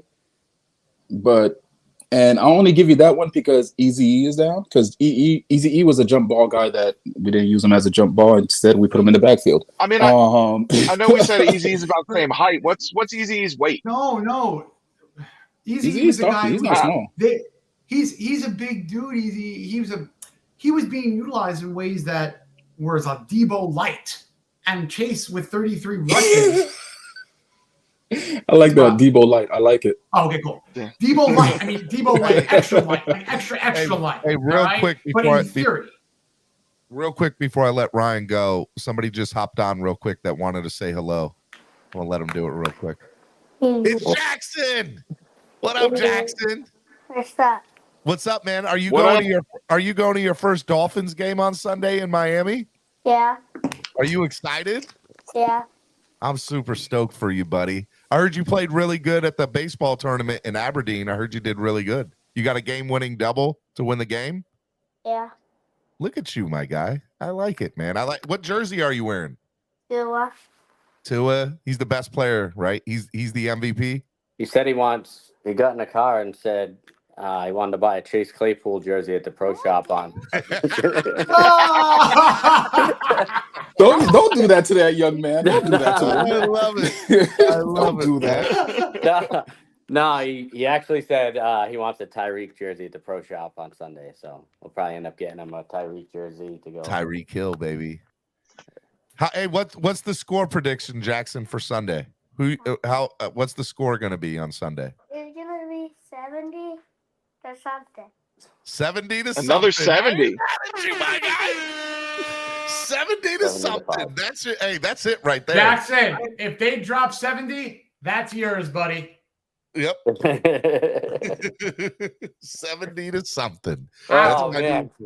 So now I'm a little nervous. Take that back. The drink. I'll give you the drink. I'll give you that one. I just wanted to pop on and say hi again with Jackson here now. So I love it, man. That's all. Jackson, you're the man. You know that? Yeah. Say, yeah, I know. My dad tells me all the time. I wish we were coming next week. We wanted to come next week for a fan club weekend. But if you can make it out to Philly, DC, or Baltimore, let me know. With him missing the first couple days of school to go play in that tournament, we didn't want to take him out of school again. We chose this week because he's got no school on Monday, so it works out. Well, Jackson, I wish I could see you, but I'm not going to be there this weekend. But hey, you're going to go to East 32 and see Mr. Cameron. You're going to go see Cam, and you're going to eat some real good food and have a good time. Chicken parm, some meatballs, some sausage and peppers. I got out of school. Hey, Jackson, one time before I let you go, can you say Clock Blockers, the #1 Miami fan morning show? What is it? Say Clock Blockers, the #1 fan morning show. Clock Blockers, the #1 morning show. I like it. Ladies and gentlemen, Jackson. Later, boy. Love you, brother. Be good, man. I love it. I love it, man. That's what this is all about right here. The fans, baby. Got to start them while they're young. Start them while they're real young. Speaking of starting them while they're young, my 10-year-old is the one who did this side. Wow. I know. Shout out to my niece. Very shout out to my niece. I'm known as. That's what's really getting me is the symmetry behind this. It's just it's remarkable. I'm gonna tell you, this has taken all season so far getting the colors right. Just buying different stuff until I got it right. Freehand? Yeah, freehand. That's PJ Maxx says if they drop 70, I'll get them the jersey. Just one of these too. numbers and put a hair tie in it to keep them apart. I love it. I really am impressed. All right, Ryan, I got other people in the back, man. Anything else before I let you go, buddy? Man, bring them up. No, I'm just playing. You're gonna pull a Von Joe on me? No, I gotta go back to work. I know you do. That's why. I love you. All right. Love you. Take it easy, guys. Bye, buddy. All right. Let me bring on the next guest. Papa Paul. Good morning, Papa Paul. What's up, guys? How you doing, Von Joe, Jason, Stephen D? What's good, Papa Paul? What's up, Papa Paul? Give me your thoughts on the Chase Claypool trade. I see what Ryan's saying, but why the frick are we getting another receiver when we need to look at a defense where we need a dog with some fight? Because he was available. I'll take a dog with some teeth. He was available. Exactly. And it didn't cost us a thing. Okay, I see what you're saying, but we should be looking at a middle linebacker. How do you know that they're not? The right trade just hasn't presented itself yet. That's my problem. No, I don't know they're not, but I just think it's ridiculous that we picked him up. But like you said, didn't cost us anything. And there's a possibility he was brung in to be used as an additional trade or something. I don't know, but I just would have rather saw defense because our defense is just lacking a lot, especially in that middle linebacker position. Look, so two things. I agree with you that the middle linebackers is a problem. I also think that we need to go out and get a real center. Nobody's like, you're not getting an argument with me from that. Yeah. And I said as much, I think this week on the show, I said, I just don't know how early a trade is going to happen in the NFL. Now, I think we've seen 2 of them now in the NFL early in week 4. And a ton of guys getting cut. And yeah, exactly. So this is definitely a different kind of world that we're living in the NFL. And to Jason's point, we have a GM that has a history that when he makes the first trade, another one is usually very close behind it. So I think that Greer is working the phones. I think that Greer is working, the potential, just like somebody, I think Barry Jackson said this morning, or somebody, I don't know if it was Barry, but somebody on the, on X said it, Twitter, whatever you want to call it, said that the Dolphins are like last in one of the last teams on the waiver wire list. So just because somebody gets cut doesn't mean that the Dolphins can go out and claim a person, because anybody worth claiming is probably going to get claimed before we even have the chance to get them. So Steven, real quick, our best option to get quality players is through trades. So the right trade just has to present itself. And this was one that was a no-brainer. And the Dolphins were like, it's no guaranteed money. We only swap late round picks. And he has a history of being a top 20 receiver in the league. Yeah, let's go do it. Steven, quick question. And Jason, could you answer this also? I'm sorry, Papa Paul. But no, who called who? Do we know? I actually brought that up a little while ago, and I'm really curious. We might not find that out. So I'm very curious. I've heard from what I have seen from Ian Rappaport and who's the other guy? Adam Schefter. Shafty said that the Dolphins, or excuse me, that the Bears were working the phones. So it sounds like to me that they were making calls around the league to see who was. And to go back, they were trying to get them out of there. And, oh yeah, of course. I mean, to go back to what is basically patterns. I mean, they made a deal 6 weeks ago with the Feeney deal. Yes, they could be working the phones. Chris Greer could have been the very first call, and it could have been a very, very simplistic get the paperwork done. I cannot imagine the Dolphins being outside of a top 4 call because of the relationship, the need, and we just saw the simplicity. I mean, this was basically. He probably was still in the call logs. It was the Dolphins were still in the call logs. It was right place, right time, right? Yeah, they had. Okay, Go ahead, Pop. If he can be a top 20 receiver again, be great. And I see we don't need him for that ball. What? But we don't need him for that. I know we need him for the red zone. I know that, but like Ryan said, it could be because of the 2 injuries that are a lot worse than what we know right now. And it could be a good thing, but I'm just not on board with it right now. Give me a game or 2 and we'll see. That's completely fair. I'll give you my best, mid, and worst scenarios here. Worst case scenario, no snap, nothing happens, we cut. That's the worst case. All right? And then you have to I think you mispronounced likely. You could fill in the particulars. I'll lay it out, Vaughn. You could throw in a couple of spices. I'll give you that one. I'll give you that. The middle is that he doesn't do much, but we also know that River Craycraft is on the way back, and then you cut him, right? Or the best is that he actually produces to the fact that if River Craycraft comes back, they might have to reactionarily do something else prior to that. But now you have 5 or 6 extremely viable veteran receivers, with one of them being McDaniel's scheme guy in River Craycraft. The other are all talented, top end, skilled players coming into the league. Remember, Chase Claypool was drafted top 49 in 2020. So these are talented players. Robbie Chosen had a couple of really one fantastic year. But you know what I'm saying? Greer is bringing in quality for the price of I don't want to be insulting here, but come on here. I mean, he's paying 10 cents, 20 cents, 30 cents max on the dollar. On the dollar. Manalo says, we sound like the argument after you buy something your wife doesn't think we need or can afford. You know what? I am so glad you said that. That is so there perfect. It is. It's you know what? Comment of the day. Oh my God. So I was thinking accurate. something like that. That right there is the that's a comment of the day right there. There it is. Keep the that day up. right there. Shout out to Manalo. Chat of the day. I love it. We're gonna Steven. You gotta get milk and butter, and you come home with ice cream. That's really, really Steven, good. Jason, Well, you listen, gotta have thanks ice cream. Listen, I appreciate for leaving me on. I have to jump on to work. Also, now you want to leave us. Now you want to go somewhere. Yeah, my job here is done. You did what you came here to do. Thank you. What did you I do? love you. I don't know.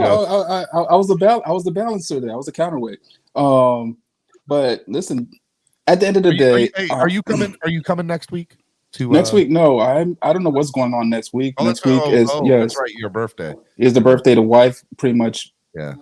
blacked out that part of my calendar, so I don't know what's going on. Idea. You're going somewhere, but you don't know where. I don't even know if I'm even going anywhere. Tell you the truth, I literally don't know what's going on. It could be a staycation. She could be that too, whining and dining you at home. You don't know. Hey, I ain't mad at that. I wouldn't be mad at that not one bit. Right, he's gonna be in his robe with the wine at night and the lights are dim. That's. I gotta listen. I got a Dolphins robe. I'm ready. I'm so ready. I know you are. I'm here for it. But at the end of the day, I'm just gonna say, hey, he is a Dolphin now. Whether we're excited about it or not. Here. Catlin's here. I'm gonna say up, that Steven, you already know I am a man. I have no problem coming back up. I'm 40. Exactly, I'm a man. I have no problem coming up and saying, hey, I was wrong, if he does produce and he does light it up. You've done that before. So Listen, I hope you get humbled, sir. I hope I get humbled too. Tell you the truth, I hope I get humbled too. If he comes in and light it up, because Lord knows Waddle has 0 touchdowns. Now, so again, I'll take it all day. If he comes in and he starts lighting it up and he has a refresh, a new breath of life in the South Florida air, slightly humid, slightly warm, but in the winters is absolutely wonderful. Hey, I'm all for it. If not, hey, we wasted a bag of chips that we could have used for the dip. But anyways. Joe, I love you, man. Get out of here. Have a good love you guys, day, man. brother. Fins up. Fins up. Baby. Later, Joe. Oh my goodness. All right, Pop Paul, final thing from you, man. What else do you want to say about this trade, man? I just hope it works out in the right way. Greer or whoever agreed to and everything wants it to work out. I agree. Jason, are you going to be at the game this weekend? This weekend, no. Next weekend, yes. Okay, because I have some more stuff for you. I appreciate that, and we're going to have fun with that on the next morning show after that game. That would be, it will be the live game in Philadelphia, so we'll have really a lot of fun on a national scale. Yeah, it'll be good. And don't forget the Phinvasion. There's no game tickets left with you guys at tailgreeter.com, but you still have tailgating tickets, right? So so limited tickets are available. Here, let me take this off the screen real quick. Here we go. So for the Philly Phinvasion, there are a limited number of tailgate tickets and bus tickets left. Game tickets are sold out. You can and we still want you to RSVP for Saturday night meet and greet. But go to tailgreeter.com or download the app, type in Philly Phinvasion, and we have over 200 RSVPs for the Saturday night meet and greet already. It's going to be insane there. I wish I was going. And then the all-inclusive tailgate and bus ticket. The tailgate's going to be crazy too. We're one block away from the stadium. We have security. We're cornered off. We're fenced in. For the most part, I think there's like 2 or 3 entrances, but they all have, security and stuff there. So, I mean, look, it's safe. We got a DJ, we got food, we got drinks. It's going to be insane. We're 1 block away from the stadium. It's going to be a lot of fun. And for those of you that can't make it to the game and you're in the Tampa area north on the west coast of Florida, come join me at Glory Days in Brooksville. Go do that. Make sure you guys go do that. All right, man. I appreciate you coming on. Thank you, man. I love you, brother. Be good. Yeah, appreciate you guys very much. Enjoy it. Talk to y'all later. Peace, love, and fins up, everybody. Fins up. Fins All right, up, boy. You're the best. One of the best. I think there is more breaking news coming out of South Florida. Let me bring this on. Tom Pelissero. This is not good breaking news.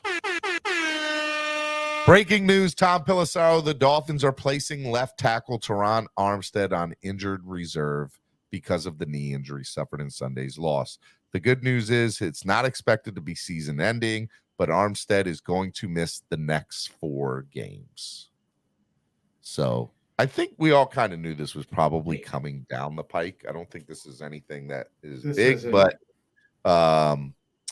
this is Jason. I want to hear from you. What does this say about Terron Armstead? What does this say about the Dolphins, the offensive line? Like, give me your full rundown with this. I mean, look, you see him going on crutches after he's clutching the knee. You're not expecting him anytime soon. Let's hope that it is at the bare minimum. But we know what we know of Terron Armstead is that, unfortunately, at this point in his career, and at most points of his career, this is not news. Now, it sucks. There's nothing to go around it. Now, if we're going to throw ironically, back to that half glass full, the Dolphins have an option that has been playing very well at tackle in Kendall Lamb. So now if you're looking at a line of Kendall Lamb and Isaiah Wynn, and let's call it Connor Williams if he's back.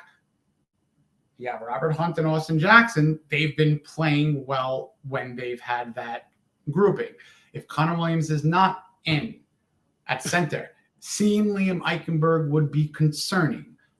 Everyone says we need a backup center. I'm in agreement. There's an experimental, developmental one on the practice squad in Alama Uluave. Is he ready to be elevated for emergency just yet? I don't know. So there's that to put in the back of your mind. So you look at the games where Kendall Lamb has played. He's played well. The next 2 weeks, if you're going to have really bad things like this happen, the next 2 weeks are really an okay time to have it because you have 2 home games against 2 rather beatable, like really beatable opponents. And you can go into a national game getting hopefully healthier minus Toronto, of course, and better at 5-1. So, yeah, there's more drama added to this story, but this team still is not and will not be complete until we're all done with Thanksgiving leftovers. And hopefully a win. Breaking news, left tackle Terron Armstead being placed on IR. He's out the next 4 weeks, this per Tom Pelissaro.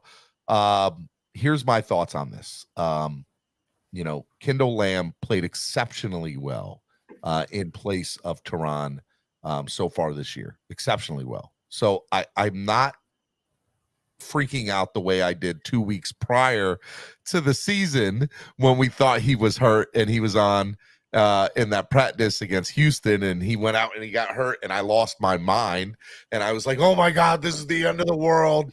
No. Kendall Lamb has proven that he can play some exceptionally good football on that O-line in place of him. But what scares me is that if the Dolphins have another injury on the O-line, it's not good. So I believe that the Dolphins need desperately to go get another O-lineman, especially a center. Well, because here's the problem with that. And I'm sorry to jump in. No, go ahead. If you're going to get a good offensive lineman who's like really good, you're asking a team to get him off an already current consistent line. Mm-hmm. So if you're going to trade for an offensive lineman, in theory, the market in the middle of a season for a position group that needs continuity in most cases, I can't see a good one being brought in.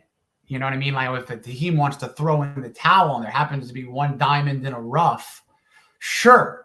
But I don't think they're getting a enhanced starter quality offensive lineman, especially a center. If you're a good center, you're on the team as the center. I mean, you're not on trade bait, unless there's some remarkable 1 team or 2 team situation. I don't know that, but I can't see them trading them in season for a viable offensive lineman because that's kind of a team within a team. Could be wrong, but that's just how I see that. I see them trading for maybe a defensive lineman or a linebacker a lot quicker than another offensive lineman, which I believe they should consider. One of the things that I think is very interesting here is what the Dolphins are going to do. You had mentioned something that that this could be the first of a few trades for Greer. Yeah, I mean, what do you think Chris Greer, especially now with it sounds like the Dolphins are super busy today, by the way. Yeah, listen, folks, front office. They're always busy. They're always busy. I mean, GMs, the tasks that these gentlemen do and ladies, it's remarkable. So never say sleepy Chris Greer. You know why? Because sometimes people wake up and they see a deal. They're working. They're always working to enhance, especially when you're a contender and you have to deal with pieces missing. There's going to be business done. I'm typing Daniel Oyefusi. Just give me a second if you want to keep on. No, you're good. I mean, if I'm going into this week and they wallop the Giants, that's a really good sign knowing that they're doing so with a lot of asterisks. If they are squeaking out a victory against a team like the Giants haven't even created a turnover yet. 25% into a season, not creating a single turnover, going up against an offense with this much firepower, frankly, this game should be 48-6. If that's not a close score, we're talking 23-20 or even 24-17 or something like that, where it's just too close for comfort. yeah, moves are going to have to be made. But I think that in the next 2 weeks, they can regroup with what they just did, what they have. Remember, you're getting Nick Needham back on defense. He's not the earth-shattering savior, but he creates flexibility. He's going to play multiple areas of the field. You're going to get who you didn't have last week back, Deshaun Elliott. You're going to get back Jalen Deshaun Phillips. Elliott coming back this week is going to be huge, dude. Baller. He's been playing great. You haven't seen Cam Smith. He was so missed in that Buffalo game. Missed. I mean, he was grading out as a top I'm not saying that he was like we would have won, but I think it would have been different with Deshaun Elliott in there. No, see, the Dolphins, I don't think got exposed Sunday. They just got beat. There is a difference. There is a difference. You can't do exactly what you want in a game when you can't stop one person on the other side of the ball, and that's Josh Allen. Their defense couldn't stop Josh Allen creating. They couldn't defend Stephon Diggs. And that's, I think, the Dolphins' biggest defensive problem, other than the linebacking. It's the overall responsibility of stopping rushing quarterbacks. Patrick Mahomes, Lamar Jackson, Jalen Hurts coming up, another Josh Allen coming up. Bryce Young does things with his feet. Daniel Jones does things with his feet. Creating, improvising. This is where the Dolphins defense has trouble. So I need to see that dominance. I hope to see that dominance. And if they do, it's not exposed, G-Man. You can get beat. And so if they come back tomorrow or on Sunday and they absolutely destroy the next two teams, what are they, reinvigorated? No. They got beat by one of the best teams in the NFL on the road. And there have been teams who have gotten destroyed in the last decade and have gone on to win the Super Bowl. Tom Brady and the Buccaneers were written off. They lost a 38-3 game, I think, against New Orleans, won the Super Bowl. 4 more teams in the last 9 years have gotten absolutely walloped by over 25 points. Manhandled. And you know what they did? They went to the drawing board and said, why did we get walloped? And they didn't let it happen again. They went on to freaking win a Super Bowl. So stop saying exposed until it happens 3 straight weeks, and you can go back to the formula where it happened. That's just silly. Exposed is not having a rookie score two rushing touchdowns and go over 100 yards again, and to still put up those points in the first quarter going point for point. It's not exposed. They got beat. Daniel, I just texted Daniel Oyefusi of the Miami Herald, friend of the show. I tried to get him on to come on now, but he's actually in the middle of something. But he is coming on next week. So Daniel Oyefusi will be on next week. We're going to talk this. We're going to get into everything. It's going to be really, really good. So be on the lookout for that. It's going to be a lot of fun. All right, Miami Sports Music's #1 Miami fan morning show, Clock Blockers, right here on the Miami Sports Music Podcast Network. Hit the like button if you haven't done so already. Only 81 likes, 150 of y'all watching. If you want to donate to the channel to help the channel grow, you can use the YouTube Live Super Chat. You can use Cash App or PayPal. The links are in the description below. And always remember, we are want to grow, and part of the way we grow is by you sharing the link, letting people know that we are live, that we're here. So if you want to share the link right now and go on social media, Twitter, whatever, tag at Stephen D SKPL or Jason_Sarney at all of Jason's social media, my social media, Miami Sports Music. It'll help. It helps us grow. So go ahead and do that. Go ahead, Jason. You see, something that just ticks me off is the comment made by G-Man the Dolphin. Okay. You're calling a team who is doing all that they're doing despite one road game in Buffalo. You're thinking that it's delusion. Well, no, this is the same team in the last 25 years. It is absolutely not the same team in 25 years. So G-Man's not the only. So to call G-Man out, yes, is well the word delusion. The word delusion is in the tag. So that's what I'm going to use. I get that, and G-Man's not the only one. G-Man's not the only one to think like this. I will say this: there's a portion of the fan base or within the fan base that feels like, okay, it doesn't matter what we. Here's the messed up part: we could literally win by 50 points the next 2 weeks, and fans are going to be like, it doesn't matter till we see what happens in Carolina. And I think that's unfair to say, because how many times, I think the Dolphins are going to put up 40 points plus the next 2 weeks. We're going to put up, there's going to be so many points scored the next 2 weeks, in my opinion. There's recency bias, and there's also recency forgetfulness, because we're looking at last week where the Dolphins went on a road game and got manhandled by the Bills. Now, 3 weeks ago, the Bills went into the road on a national game against the Jets, an Aaron Rodgers-less Jets 4 seconds into the game, and they got walloped. And then a couple of weeks later, they handed a wallop. So if we're talking October 6th at 24% of the season, whatever the math works out, no test was failed. Nothing was figured out. It's not what you do the day that you lose. It's what you do the day or the week after you lose. So let's see. I agree. If you haven't done so already, hit the like button, hit the super chat, and donate. Sign up to become a member today. Thanks for supporting the channel. What is next for the Dolphins? Is it are they going to play this game this week and then do it, or do you are the Dolphins? Because here's the thing. They can't. What happens if Liam Eichenberg gets hurt on Sunday? Who's playing center? This is what I'm trying to say. If we could elevate now, there's going to be elevation. Look, you don't want to root for any injury. You don't want to root for anything. You need to prepare. Now, what's going to happen with a Chase Claypool in, with the Nick Needham practicing? Now, here's the Needham scenario. And I know I'm probably going all over the place, but it's necessary when thinking about who is being activated, who is not. Lester Cotton is the name. Thank you, God Game. Now, he could very well be a backup center to Liam. That could be an option. Or you could elevate Alama Uluave, which would mean that there has to be some other fluctuation on the way down. The Needham scenario, look, he practiced. 21 days from Wednesday is when he needs to be elevated to the game roster. If that doesn't happen, he's PUP'd for the rest of the year.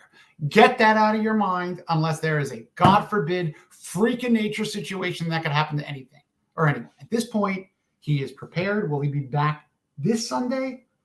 I can't guarantee. If I had a chip to put on a roulette table, it would be in between week 5 and 6. No, it would be. Yeah. I would lose odds and say I'm not going to win as much money with being correct, but I'm going to say I'm going to put it in either or week 5 or week 6 confidently. If it ain't Sunday, it'll be 7 days from.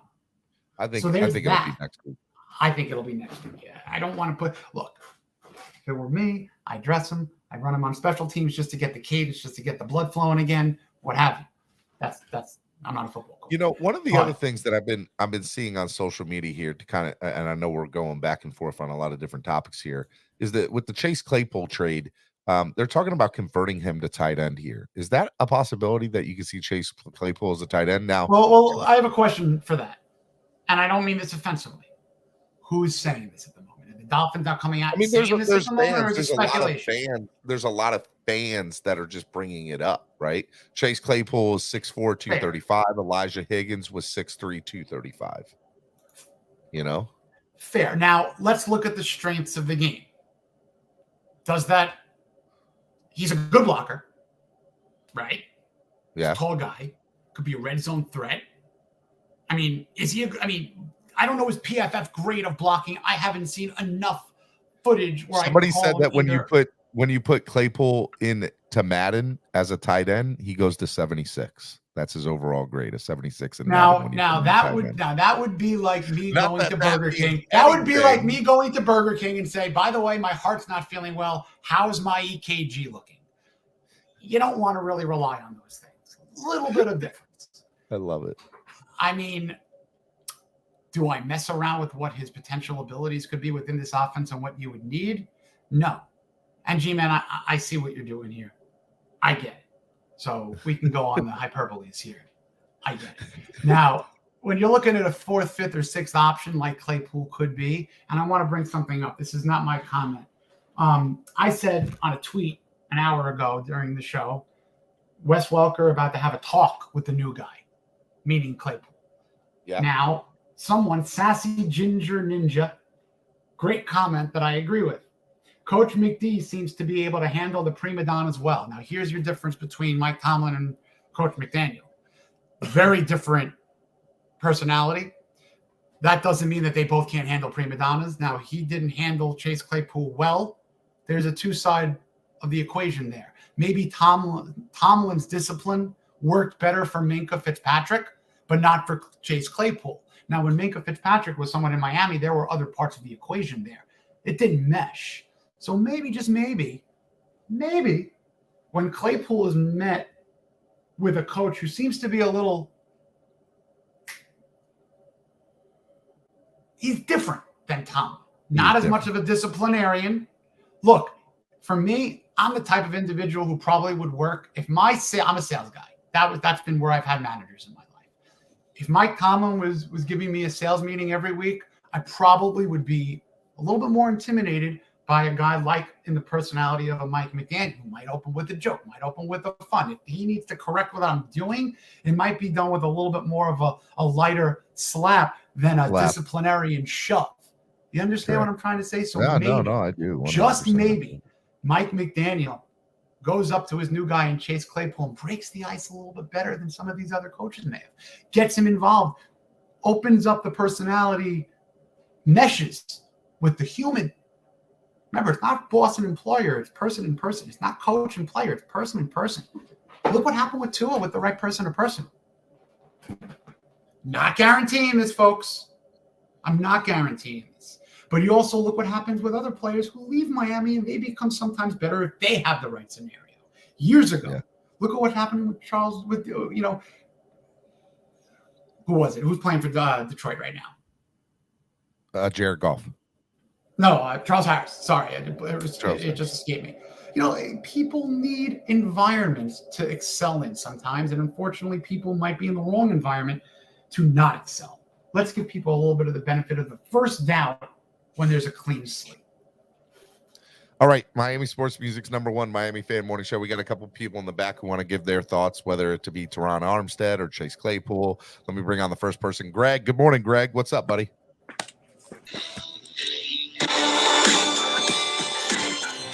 Cut my music! Cut my music! Let me talk to you! The Miami Dolphins just gave up nothing for Chase Claypool, and I still hate this trade. We got washed up Cedric Wilson now, probably on the bench. We got Robbie Chosen Anderson, whatever he goes by. We got his washed up bum on the team. Now we bring in the TikTok star, the healthy scratch Chase Claypool. And now let me get this straight. I'm not trying to hate on Chase Claypool, but this trade, I understand we got Craig Kraft, the hands of God, on IR. We got Izukama now on IR. We got these receivers that aren't good except Tyreek and Waddle. Understandably, this is a high-risk, low-reward trade, and I'm all for it. If it means we give up a 6th or 7th round pick for this guy, I could care less. Now, what I am upset about is we haven't got any O-line or defense in the trade yet. But Christopher Greer, the God himself, is going to make them happen by the trade deadline. Himself. And Chase Claypool, he's a healthy man now. He's out of Chicago. He's out of that trash environment. He's coming down to a winning team, winning culture. And I swear, Chase Claypool, if you're listening, I see one TikTok of you, I'm going to be calling for you to get cut.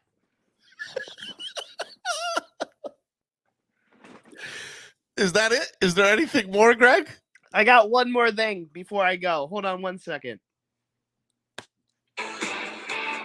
What you gonna do when Deshaun Elliott and Elliott Nunn runs wild on the New York Giants Sunday? 1 p.m. at the Hard Rock.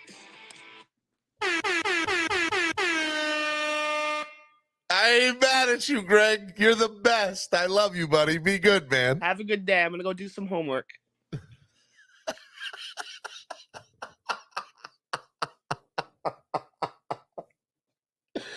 Oh, I love Greg. Greg, you Thank are God he said homework, because unless he's going back to school as an adult, that sets me at worst 22. Greg is Thank so wild. God. Oh my God, that was great. Greg, that's what I want from you. Short, precise, to the point. Like, I know what the outro music was, but what was the intro music? I didn't pick up the intro music. Well, I know what the outro music I forget. That's but great. It was. But I didn't hear the intro music. Good. You know what that was, and I don't. That was when back in the Monday Night Wars when that promo came on Nitro, I flipped on over to Raw. WCW versus WWF. That was a flip over Monday on the Night promo. Wars, Monday Night Nitro. What you gonna do, brother? When the Macho Man Randy Savage and the Hulkster come. Sorry. It's okay. We've stop been right all now. over the place this show. I know, man. But, man, let me tell you, Greg. What happened you're when the news man. breaks? I love Greg. Greg is amazing. That was great. I don't agree with what he was saying for the most part, but it I was think good he contradicted nonetheless. himself. I think he went from. I did. I think he did. I don't He know. said It was a good bit. said if the first sign of him doing a TikTok, I'm gonna call for him. Yep. That was funny. I'll give him that. I should make a minute video today of just the reaction from the fans, from Jackson to Von Joe and end it with Greg. I should do that. I got too much other stuff to do. I don't have time to do it, but that's what I should do. All right, let me bring on the next person in here. He's a pretty good guy. He's from Philadelphia. I'm pretty sure I'm going to be seeing him in a couple of weeks. My brother from another mother, Mr. Dolphin Winters. What up, man? What up, brother? How you doing? What's going on, Jason? How you feeling, brother? Pretty good. From West Coast. I'm feeling good. How are you, man? Club. Good, I like it. Good. I'm surprised, man. I'm surprised by all of this. I'm really surprised that we picked up Claypool. I think it's a good addition, but I'm like this. What it comes down to is we got to go back to fundamentals. And what I seen last week against them Buffalo Bills, we forgot how to tackle. Literally on defense. I don't know how. I don't know if they thought Buffalo was just going to lay down because we put up 70 against Denver, but and I think here's another thing, and I've been listening to you guys for about 20 minutes to a half an hour. It's not the loss, it's who we lost to. And I think a lot of the fan base, me included, we still feel some type of way because we're not where we feel that we should be.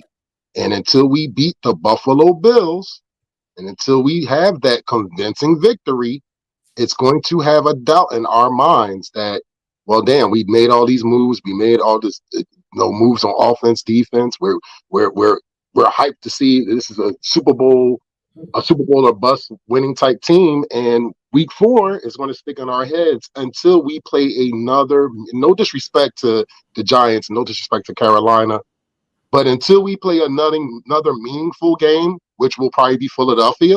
Yep.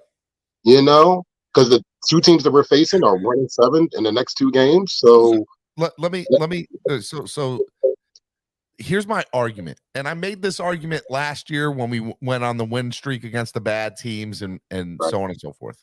Right. I said 2 things. I said it does not matter. It's any given Sunday. There's still NFL teams.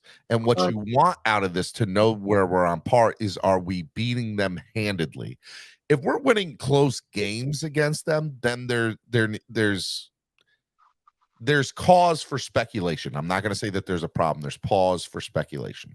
Correct. If we beat them dominantly, which I fully expect we will, I fully expect both these teams, or both games, for us to put up 40 plus points each.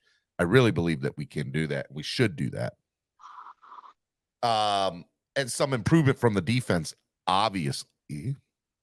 I think that it's going to be fine. Now, I think the true indicator is going to be Philadelphia. So I'll agree with you that we are going to get a real good litmus test of how the Dolphins are against quality teams and against quality situations and quality environments. Philadelphia ain't going to be no joke. It's going to be Sunday Night Football. It's going to be, they're coming off an appearance in the Super Bowl.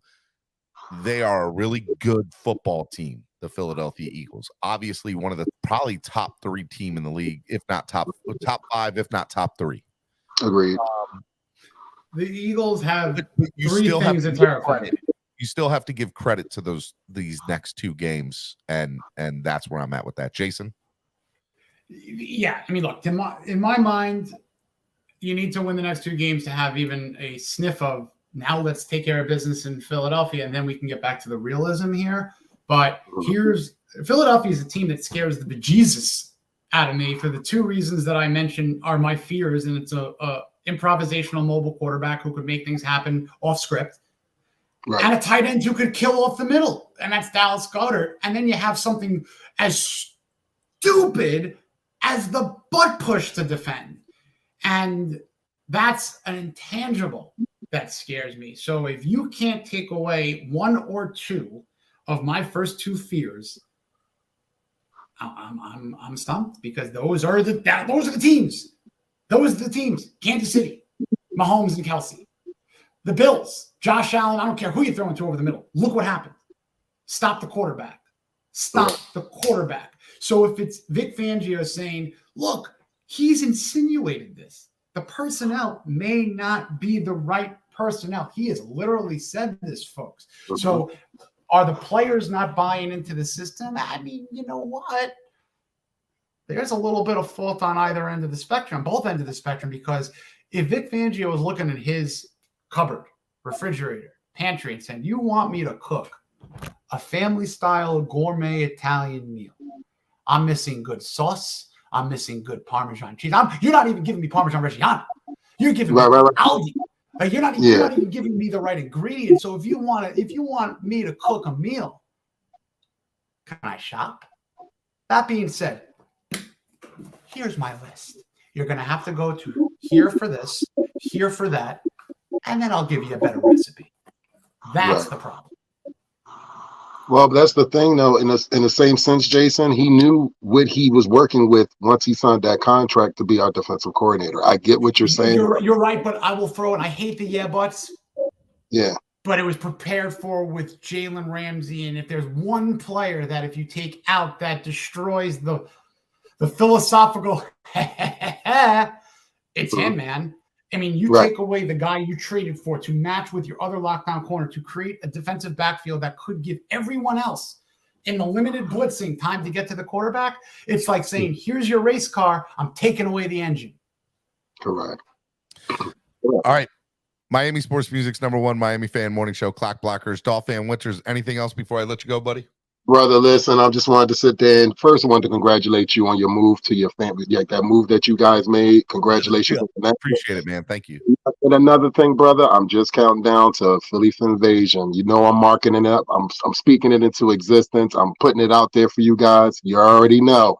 Ladies and gentlemen, if you ain't got your tickets, you better get your tickets for that tailgate. It's going to be an epic one. That whole weekend is just going to be epic, man. It's going to be great. I fly in Friday. Saturday at noon, we're going to go to Gino's and Pat's and do cheesesteaks at noon. It's iconic. I get they're not the best, but it's iconic. It's only, brother. I love you, but it's only. You've been to Philly before. Okay, you've been to Philly before. I understand, but we're gonna take we're gonna take the group photo. We're gonna try to, if we get enough people to come there at noon on Saturday. Okay, and then on Saturday afternoon or Saturday evening from 6 to 9, we'll be at Miller's Ale House. And that's going to be a good time. And we're going to have a awesome menu, Miami Dolphin style. We have over 200 people RSVP'd. I think we originally did it. We're like, yeah, we're going to get maybe 90 to 125 people. And now it's like starting to go crazy. So we thought we were going to take over one part of the restaurant. I think we're going to take over the entire restaurant. So I'm excited about it. So I'm excited too. I'm gonna let you go, but I just wanted to tell you, man, keep up the good work. Keep doing what you're doing. Jason, the same thing to you. I follow you on X. I read all your tweets. Keep doing what you're doing. Ladies and gentlemen, completely keep supporting your fellow Fin fam on their podcast. Keep doing what you're doing, and as always, love y'all brothers. Peace, love, and fins up. Have a good day, guys. More couldn't have said it better myself, Dolphin Winters. That's a community, man. That is what we're talking about here. Pick people up, don't put people down. I like it. God, Spring Kindness Friday. In the world to do. So just so everybody knows, we were hoping to get somebody on today. It didn't quite work out the way we had hoped that it would. That's okay though. But we were planning on doing some other stuff, and that just went all out the window with everything that happened today. But you know what? We're gonna at least do one. Back. So we got some let's it's Spread Kindness Friday. We want to try to raise some money. And so what we're going to do today, are we gonna, we should do what we talked about next week, and we'll just do this for this week. What we talked about pregame or pre on the phone, we'll do that for next week's Friday show when we're live. We can do that. Is that or okay? Going into this, because going into this week it's happening at the Giant game, so I figure this is the momentum for that. We can do it now, whatever you want. Okay. You tell me. You tell me. I will say we missed the whole show, and the goal was to do it the whole. We did miss the whole show, so I'll tell you what. We'll put a pin on that. We'll put a pin on that. Yeah. Okay. So we'll give something away now, though. All right. So figure out something for us to do the wheel on, and we will do $5 an entry, and the goal is to get 20 people at minimum to do it. So I'm gonna get the wheel of names going. And you tell us, give us a couple things that we can win. $5 an entry. Every $5 you get an entry. So if you donate $5, you get one. You donate 10, you get two. And wheel of names. There we go. And it's so funny. It remembers me from being there before, and it still has my last one in there. So I got a couple of things.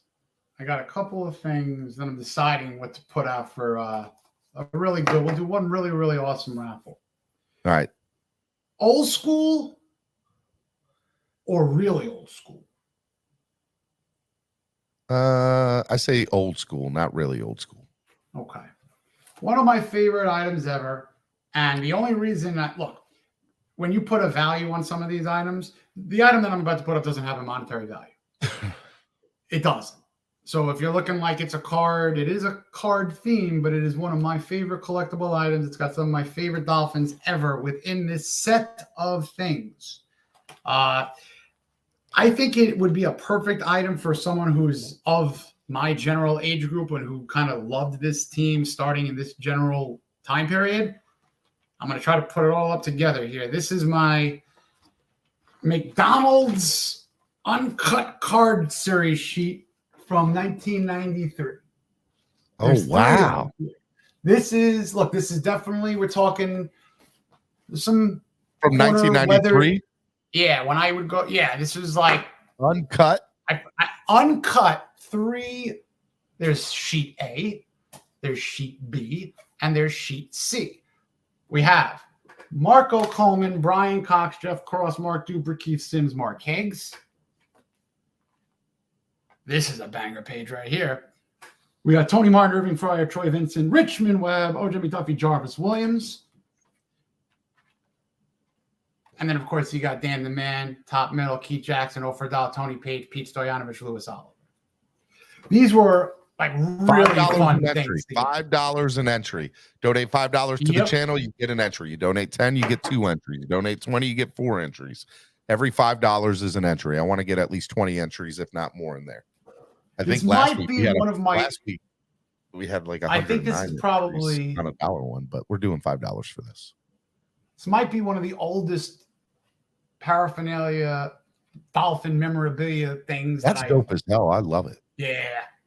No, hey, for those of you who have won and need to get other things, hit up Jason Sarney, Jason_Sarney. He is going to be mailing everything out this weekend, no later than Monday, but he's going to be putting it all in packages this weekend and sending it out.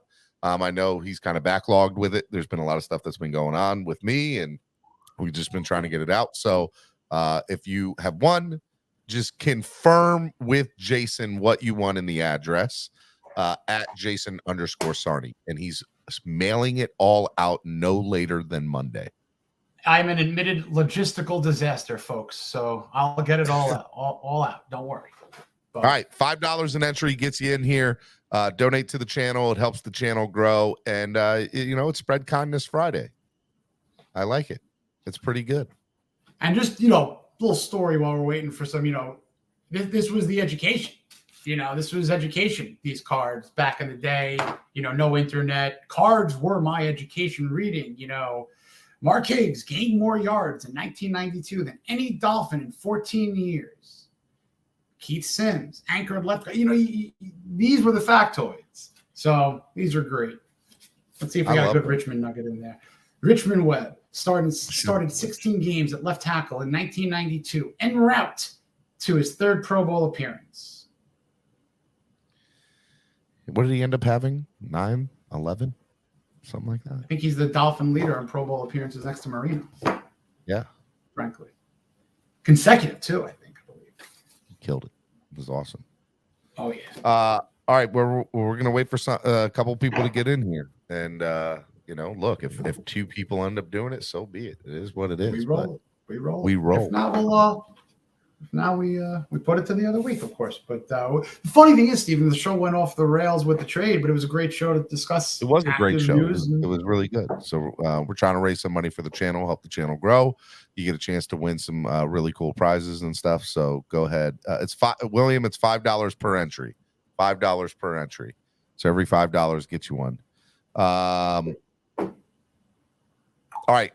One of the things I want to talk about, and the goal was to talk about today, was a preview of the Giants Dolphins game. What do you expect to see out of the Giants Dolphins game this week?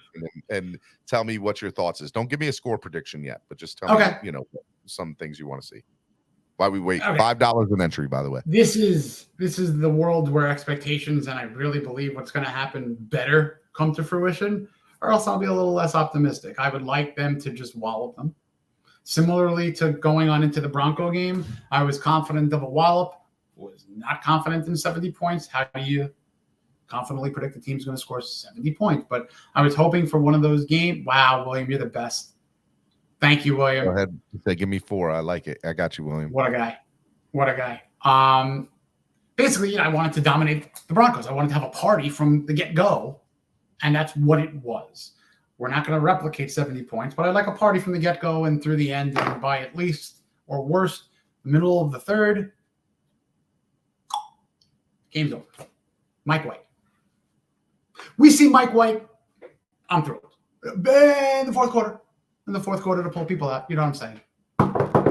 You know what I mean? Look, just to let everybody know, from my guy Cameron, you could find all the right ingredients at East 32 Dolphins Tailgate. Just working on the copy read, Steve. Could you do it more proper? Could you do it proper for us? Reading copy? I write the copy. I don't read the copy. If you guys want to go to the best tailgate around and you guys want to go to the best pre-game tailgate there is at the Hard Rock, I'm telling you, East 32 Dolphins Tailgate is the way to go. Go to tailgreeter.com, download the app today, type in East 32 Dolphins Tailgate. They have all the ingredients you need for the best tailgate around. That's how it's done. There we go. Use it. Boom. Clip it, Cameron. It's all yours. Splice. Vince Welshman just did an entry. Shout out to Vincent. Want to go 5? You want to go till quarter 2, 12:45? We'll get some more names. I want to see how many people get into this. I like it. For those of you who don't know, we're doing a wheel of names for the chance to win. Throw them up. 3 Jason, throw them up. 3 uncut McDonald's 1993 uncut. These are usually cut cards. So like they were just usually thrown in by one, right? I think that's what it was. So no, I mean they have these like fun uncut sheets. A lot of people just keep them like me. Some people just rip off the the perforated edges and just stack them. They're really cool for a fan cave or a man cave, and they're Yeah. a good conversation piece. When people come in, or it's just really cool to have in your collection. If you're a Dolphins fan, you want it. It's good stuff.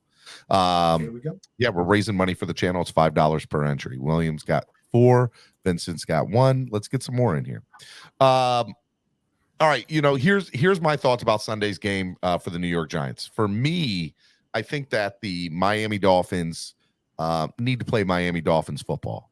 And part of that is speed, and them just looking better than they looked in the Denver Broncos game, which how much better can you really look than what they had in the Denver Broncos game? You can't. 10 touchdowns. Am I expecting us to put up 70 points? No, I'm not. But, I think that we should be putting up 40 points minimum. And I need the defense to do what they did, against the the other teams that we played this year besides the Chargers and the Bills. We need to have those two other games, the Broncos and the Patriots games from the defense. And I think that will put the Dolphins where they need to be moving forward. What I want is to build up that confidence so that by the time we get to the Philadelphia game, there's all this hype and all this stuff going into it. That's what I want. I want to beat teams at their best. I want to know that the Dolphins are the best. And in order to know that, you got to play the best. And that Philly game will be a good measuring stick on how we are as a franchise. But in order to do that, a lot of things need to occur. And that's one of them is playing the New York Giants this weekend. They look in disarray. That team does not look good together. There's not a lot to really feel about them right now. So for me, I don't even know how they could beat us with what they have right now. I'm just being fair. I'm being honest. The only way the Dolphins lose the next 2 weeks is they beat themselves. That's it. It's the only way they lose. Because the Giants aren't a better football team and the Panthers aren't a better football team. Took Vic Fangio when he was in Denver as the head coach, so it was his defense, but he ran the team. The offense stunk, but the defense was quality. Took him 4 games to get right. They had 3 sacks the first 3 weeks. 0, 1, 2. Then they had 5 against the New York Jets in their Week 4 game 2020. So the last time we've seen Vic Fangio, he started slow out of the gates from a defensive standpoint, but his team was top 9 in sacks, not blitzing top 9 worth, blitzing top 20 worth, and also his team had the second least amount of passing touchdowns against. That was in 2020, slow out of the gates, not with Von Miller. So I won't be pressing any panic button until we get to a point where, if God forbid there is another game like the Bills game, I have to know who's on the field, who's not on the field. There you go. Go ahead and Postage read that one. save. Postage save. I love it. Go ahead and read it. I will be at Fan Club Weekend at Eastgate 32 Tailgate. You owe me 2 8-chain cards. Are you able to bring the cards to Fan Club Weekend? I appreciate what you do. I will bring those 8-chain cards. I just can't get there as quick as he can. I'll do my best to be speedy, though. I got you. Let me take that out of the pile.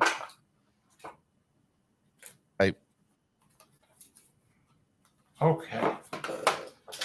There we go. I'm bringing a number of things down. Mine, you're in there 4 times. William Perry, Vincent Welshman, you guys are in there. I like it. You the man, Dolphin State of Mind said.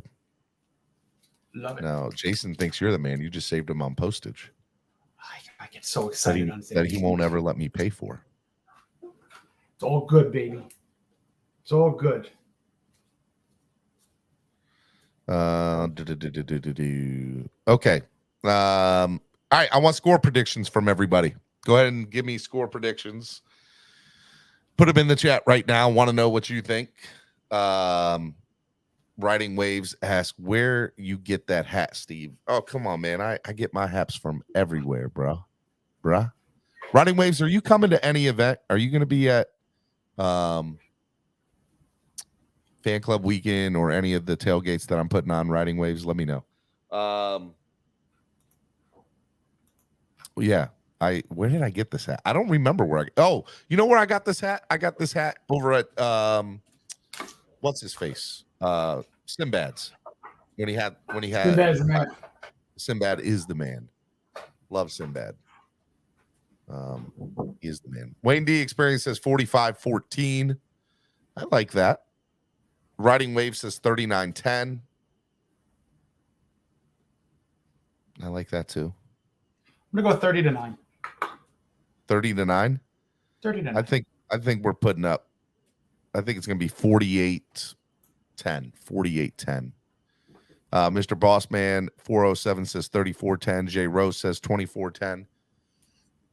If you donate at least $5 and put your score in there, your score prediction, I'll give you an extra entry for free. So if you donate $5 in your score prediction, I'll give you an extra entry for free. So if you donate $5 and you put your score prediction in there, you'll get 2 entries. So put it in there right now. Aldo says 34-21. Vincent says, Steven, will you go to the Jets game or Buffalo game in Miami? I'm not sure yet. I'm hoping to. Got to see how the money works out. This all costs money. It's expensive. Aldo says 34-21. Trucker Sean says 28-10. Dolphin State of Mind says 43-9. Raul says 35-14. Vincent says 47-17. I like that. I think we're putting up 48-10 was mine. Chef Juice says 76-10. I'm joking. 50-14. This I like how I'm joking, but we're gonna get to 50. I like it. 50 for the win, Chef Juice said. Was the trade that just happened good? Vincent Vicken asked. I believe that it was. It was Chase Claypool was sent to the Dolphins, and in return, the Dolphins sent a 6th-round pick over, and they also so they sent Chase Claypool and a 7th-round pick to us, and we sent a 6th-round pick to them. I think it was good. Basically downgraded our pick to bring in Chase Claypool. Yeah, it's gonna be good. Riding Waves, do the DC one. Do the DC one. Find a good flight from DC to Reagan and do the DC one. Tickets are like ridiculously cheap for that, and we have everything still available, and we got rooms. We still have rooms available for that game. Where's it at? There we go. So we're partnering up with the Hampton Inn by Hilton. FedEx takeover, single beds $189 plus tax, doubles $219 plus tax per night, and then but you can book the room. We'll give you the link. If you hit me up, I'll send you the link for it. And then we have a bus to and from the game. You can buy a bus ticket too. So the FedEx takeover is dope. We already have like 100 people going to that game with us. It's gonna be dope. It's gonna be awesome. Yeah. Hit me up on Twitter, bro. I'll send it to you. Writing, bro. Let's see here. Mark Newman says, been busy at work. What did I miss? Well, you missed a lot today. Chase Claypool's a Dolphin. Terron Armstead's on IR. He's out for the next 4 weeks. You missed the greatest reaction ever from Greg. Intro and outro music. I know. Greg killed it today. Roadrunner says 23-13. Dolphins closer game than you think. Steven, no 40 burger, my guy. Oh, we're getting a 40 burger. I will be eating a 40 burger. I'll take a 30 burger if it's light. Mark Newman with $1.49. How did you get the cents? I didn't know you could do cents. You can do cents. Interesting. Maybe the 49 is indicative of the score he thinks the Dolphins will drop. My name is Greg, Riding Wave says. Okay. Greg. I'm always going to call you Riding Waves. It's a nice name. It's a pun for the Dolphins, you know. Why did we get Claypool? I'm important. What? We got Claypool because it was for nothing. And we don't have Eric Ezukama and River Craycraft's out for a while. So it was a no-brainer to make the trade rather than pick somebody up from the waiver wire, which we're not going to get, or try to get a free agent to come in. He cost $2.1 million and is not guaranteed. So if he doesn't work out, we can release him and we don't have to pay him the money. Have a nice day. If the Giants score more than 19 points, we have some serious problems. What if in the fourth quarter they have 12 and then there's a garbage touchdown and they hit 19? Are we in trouble? Really? You know, they need to win. They need to win, and it needs to be easy. If there's a couple of garbage point touchdowns. Dolphins traded a 6th-round pick, and in return, we got a 7th-rounder in Chase Claypool. We downgraded one 2025 pick by 1 round for the right to hopefully utilize Chase Claypool. Question: does Waddle get a Waddle Selly this weekend? Yes. First touchdown. I think he's going to have 2 touchdowns, honestly. I have him as my first touchdown. Why? Get him excited. Yeah, 5 yards out, long they play, need to whatever pump it is. If I it's first and I have a feeling that this weekend Waddle's going to lead the team in touchdowns, and he's a Waddle game. Tyreek's still going to lead the team in yards, but this is a 7 he's catch. going to be looking. Tua's going to be looking Jalen Waddle's way the entire game. I would love The one of these entire games. game. I mean, there's been games like this where it's like the first series and Waddle's got 3 for 47 already. Like the first series. Like I think it's a Waddle game. Get him in there, and then once we get to the latter portions of the game, whether it's whoever the running backs are, probably A-Chain getting more touches at this point, downgrading Mostert to a little bit more of that complimentary guy. Start off heavy with Waddle, get some big plays with Tyreek, and just run that ball home, and let's just kill that time of possession. All right, Kevin Lee donated $10 and put his score prediction in.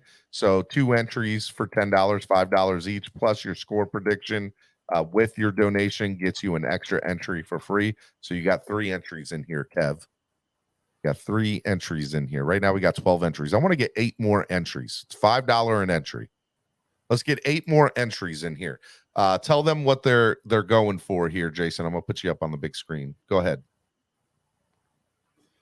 We got the 3 uncut card series of 1993 Dolphins. Coming your way. If you donate, it's a $5 per entry. You want to get at least 8 more entries in here. And if you don't, and if you put your score prediction in with your entry, I'll give you an extra entry for free. If you donate and put your score in your entry. So shout out to Kevin.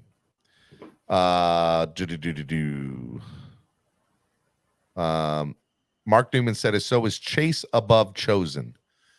Chase will be in play my the depth opinion, chart but game he's just not yet. right now. Yeah, we can't play the depth chart game just yet. I feel like Chosen could be big if they gave him the right chance. I don't know if they believe in him as much as they say they do. Is that fair to say, or is that unfair to say, Jason? I mean, when I look at Chosen's skill sets, I see him as, I don't want to use the word one-trick pony, but he's a deep threat, whereas either you're throwing to him to catch the deep bomb, or he's taking the top off the defense to help his other teammates. Now, from what you could do for me on the field in more situations, I think Claypool can bring more to the table, but we got to see how this dynamic is working when Claypool enters the locker room, practice, preparation for games, and of course, usage. So to put who's the 3rd or 4th guy, because right now Braxton Berrios is playing very, very well. I can't dethrone Braxton from the 3rd wide receiver option. He's not doing anything to take it away from him. And these guys aren't world beaters to say, all right, Braxton, thanks anyway, unless they just absolutely crush it. But give me the 3 of Tyreek, Waddle, and Berrios as your 1, 2, 3, and give me, per play, per situation, specific usages for your Chosen, for your Chase Claypools. And then we're all right. Tell the people what Fins in the House just did. That's amazing. Let's rock and roll with this. We have a good amount. Fins in the House with $20, so that's $5 per entry. So 37.17, and plus he put his score prediction in his donation, so he gets an extra entry for free. All right, let's get 3 more entries in here at least, and then we'll go ahead and do it. Stephen D, for the love of God, hang up some pictures on your wall. Look, man, I could do that, but I want this room to be perfect. So I have all this stuff ready to go. And I don't have everything quite set up the way I want to yet. But when I do, it's going to be awesome. So it's just a matter of doing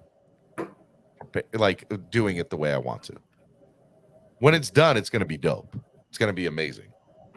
but there's so much, like, I want to get everything together, and then William Perry is actually going to come over to my house, and he's going to help me put this entire room together. I still have to figure out what's going to go up on my walls, and everything like that. So it's going to be awesome. Put a picture of Marino and Shula. It will be. I actually have an autographed Don Shula photo that's going to be pretty dope. All right, there we go. Aldo with his. There we go. I like it. Well, oh wow, Aldo, you're the man. Beautiful.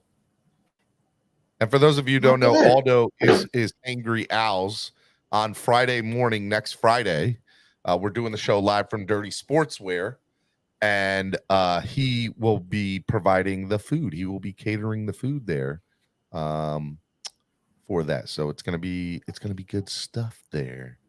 Shout out to Hangry Owls. Hangry Owls. Let's rock this drawing. All right, hold on. I gotta put them in. I love the wheel. Aldo. 1, 2, 3, 4. Aldo. 1, 2, 3, 4, 5. Because I got to give him the extra one. He said, "I got you. Let's go, Fins. 40-10. Like it, like it, man. I like that score. That works for me. That's a beautiful score. All righty. So we have 22 entries into this thing. Let me do. Share the screen. Wheel of names. All right, I got William Perry, Vincent Welshman, Dolphins State of Mind, Kevin Lee, Fins in the House, and Aldo. Okay, and let me just make sure nobody put anything in here. Do a little shuffle. All right. What was Chase Claypool's number this year? 11? 11. Oh, did he change it in the Bears? It was 11 with the Steelers. I'm not sure. It was 11 with the Steelers. All right, so we're going to do 11 shuffles. All right, y'all ready? 1, 2, 3, 4, 5, 6, 7, 8, 9, 10, 11.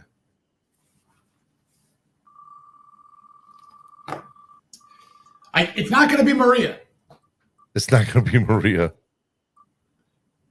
William Perry.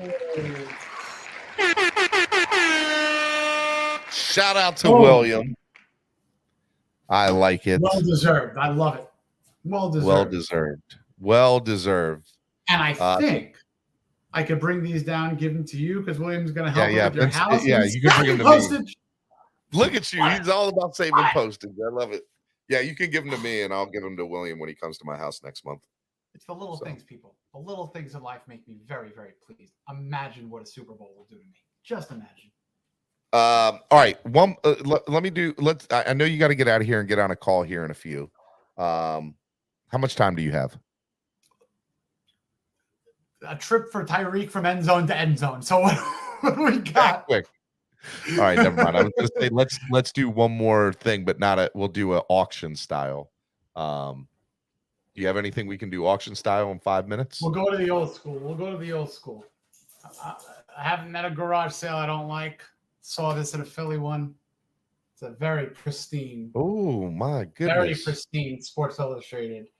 Larry with Zonka. With the original gentleman from Philadelphia who had this in a pile. I think I got this for like 12 cents or something. But all right, we're going to do total accumulation of donations. This is the January 21st, 1974, which means it's after the 73 Super Bowl, which is the 50th anniversary this year that we're in. All right, we're going to start it out. Whatever the first donation is, that'll be the first bid, and it'll go up, and you'll do total accumulation. So if you donate $5 or if you donate $20 and the next person comes in and does 25 and you donate an additional $6, you're now at total of 26. All right. We're going to do this for 5 minutes. We'll actually go to 12:10. We'll go to 12:10. We'll do it for 7 minutes. Robert Goulet. We'll do. So it is a whatchamacallit. Here, throw it up. It is a Larry Zonka Sports Illustrated original. Which is dope, man. From after the Super Bowl. This is literally, I mean, look, This is as pristine as a 1974 Sports Illustrated can get. I like it. And 1974. what I love about this, there's still the inserts. Remember magazine people? There's still the insert. insert. You can't use these now. All right. Whatever. If somebody donates $1, that's the first bid. Whatever it is, just go ahead and start it off, and it's going to be a cumulative total for donations. And everybody's on a clean slate at $1. Or zero, excuse me, at 0. So $1 could win this. If anybody wants to throw up a 10, it's theirs. We're gonna go we're gonna go easy pass. We're going easy pass. No. We're gonna see how high we can get this. All right, Aldo's at 10. $10 is the opening bid. $10 is the opening bid. So we'll go because we're going to go to 12:10. You got 6 minutes to get this. 6 minutes to get this. I read the article. It's over. Don't worry. Yeah. 6 minutes, it's over. Aldo's at 10. I like it. We're gonna see how high we can get this. Let's go, Aldo. I like it, man. I think it's dope. Stop bending the corners, Jason. Aldo Pinchera said. Benson and Hedges 100s. That's actually really cool. Wow. The amount of tobacco ad in this. Kent.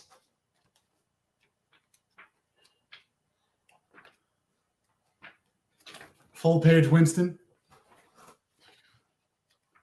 That's pretty cool.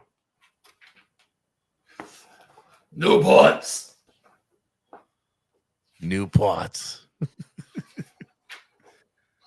Tobacco marketing. The amount of, I'll tell you what, this is tobacco marketing. This is an ATF nightmare right here.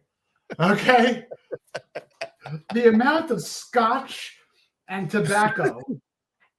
Every other page that is promoted in the Sports Illustrated in 1970s. Have you ever heard of Usher's Green Stripe? Nope, I sure have not. Well, it's a blended Scotch whiskey. I love it. I'm having so Somebody's much fun. gonna love this thing. Whoever wins it is going to love it. Look, Ma, no hands. This is great. My goodness. That is pretty cool. All right, yeah, we got 5 minutes. 5 minutes. Aldo's leading at $10. I bet you that thing probably goes for $50 or $60 on eBay. Easy. I want to find one more ad. One more fun ad. Oh my God. Anyone ever stay at a Howard Johnson's? I have. Howard Johnson. Wow. That's any a relic. Met fan from the 80s. Any Met fan from the 80s loves the Howard Johnson Hotel because of course relic. Howard Johnson was a player. And this is, of course, the Dolphin article. Look at that. It was the day of the Dolphins. Look at that. The Dolphins. That's some good stuff. All you need is that NFL music. Do do do do do do do. Anyone ever drive a Datsun? Larry Zonka and the 1972 Dolphins, and they played one heck of a game. Larry Zonka. It is my dream to meet him. Like, he's the one that I want to meet. I've met Marino, Larry's the next guy that, and I don't want to just meet him. I want to have a beer with him. I want to have a beer with Larry Zonka. That is that's at the top of my bucket list. Having a beer. I hope you handle yourself better than some other people did. I'll sit there and shut up. I'll just be like, just talk. Just give me stories. Give me stories. That's all I want. Stories. Jason, my dad had a Datsun. A Datsun? My dad had a Datsun. I don't know what that is. A Datsun? Well, I don't know how old your dad is, but was he influenced by this?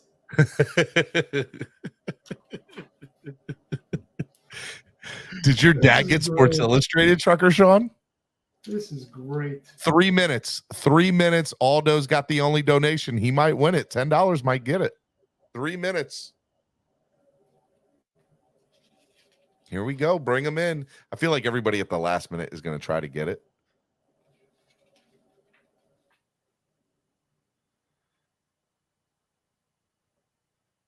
Oh, these Pumas. Joe Namath. 2 minutes. 2 minutes. Joe Namath Puma. Wow. Yeah. He looks like he woke up normal. Y'all better make sure somebody's going to try to beat it by one. I know they are.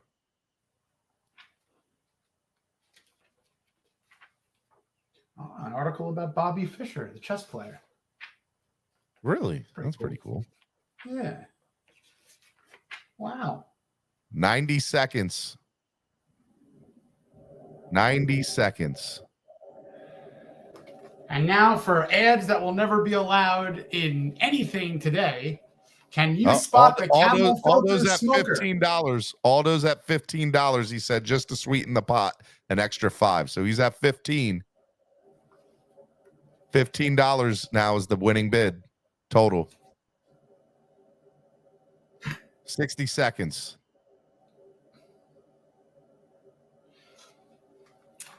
It's an interesting ad tagline for a Gulf gasoline ad. It's a little glass half empty, if you don't mind me saying. Sooner or later, you're going to get stuck. I like that. That's nice. Wow. All right, let's give this magazine away because I'm already late. 30 seconds. 30 seconds. Matter of fact, what we'll do is we'll play this 30-second loop here.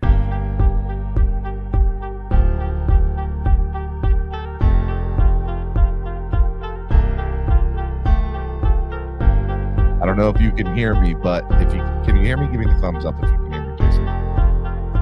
All right, there we go. Dolphin State of Mind with 10 seconds. Although you need 6 more in order to be Dolphin State of Mind. 5.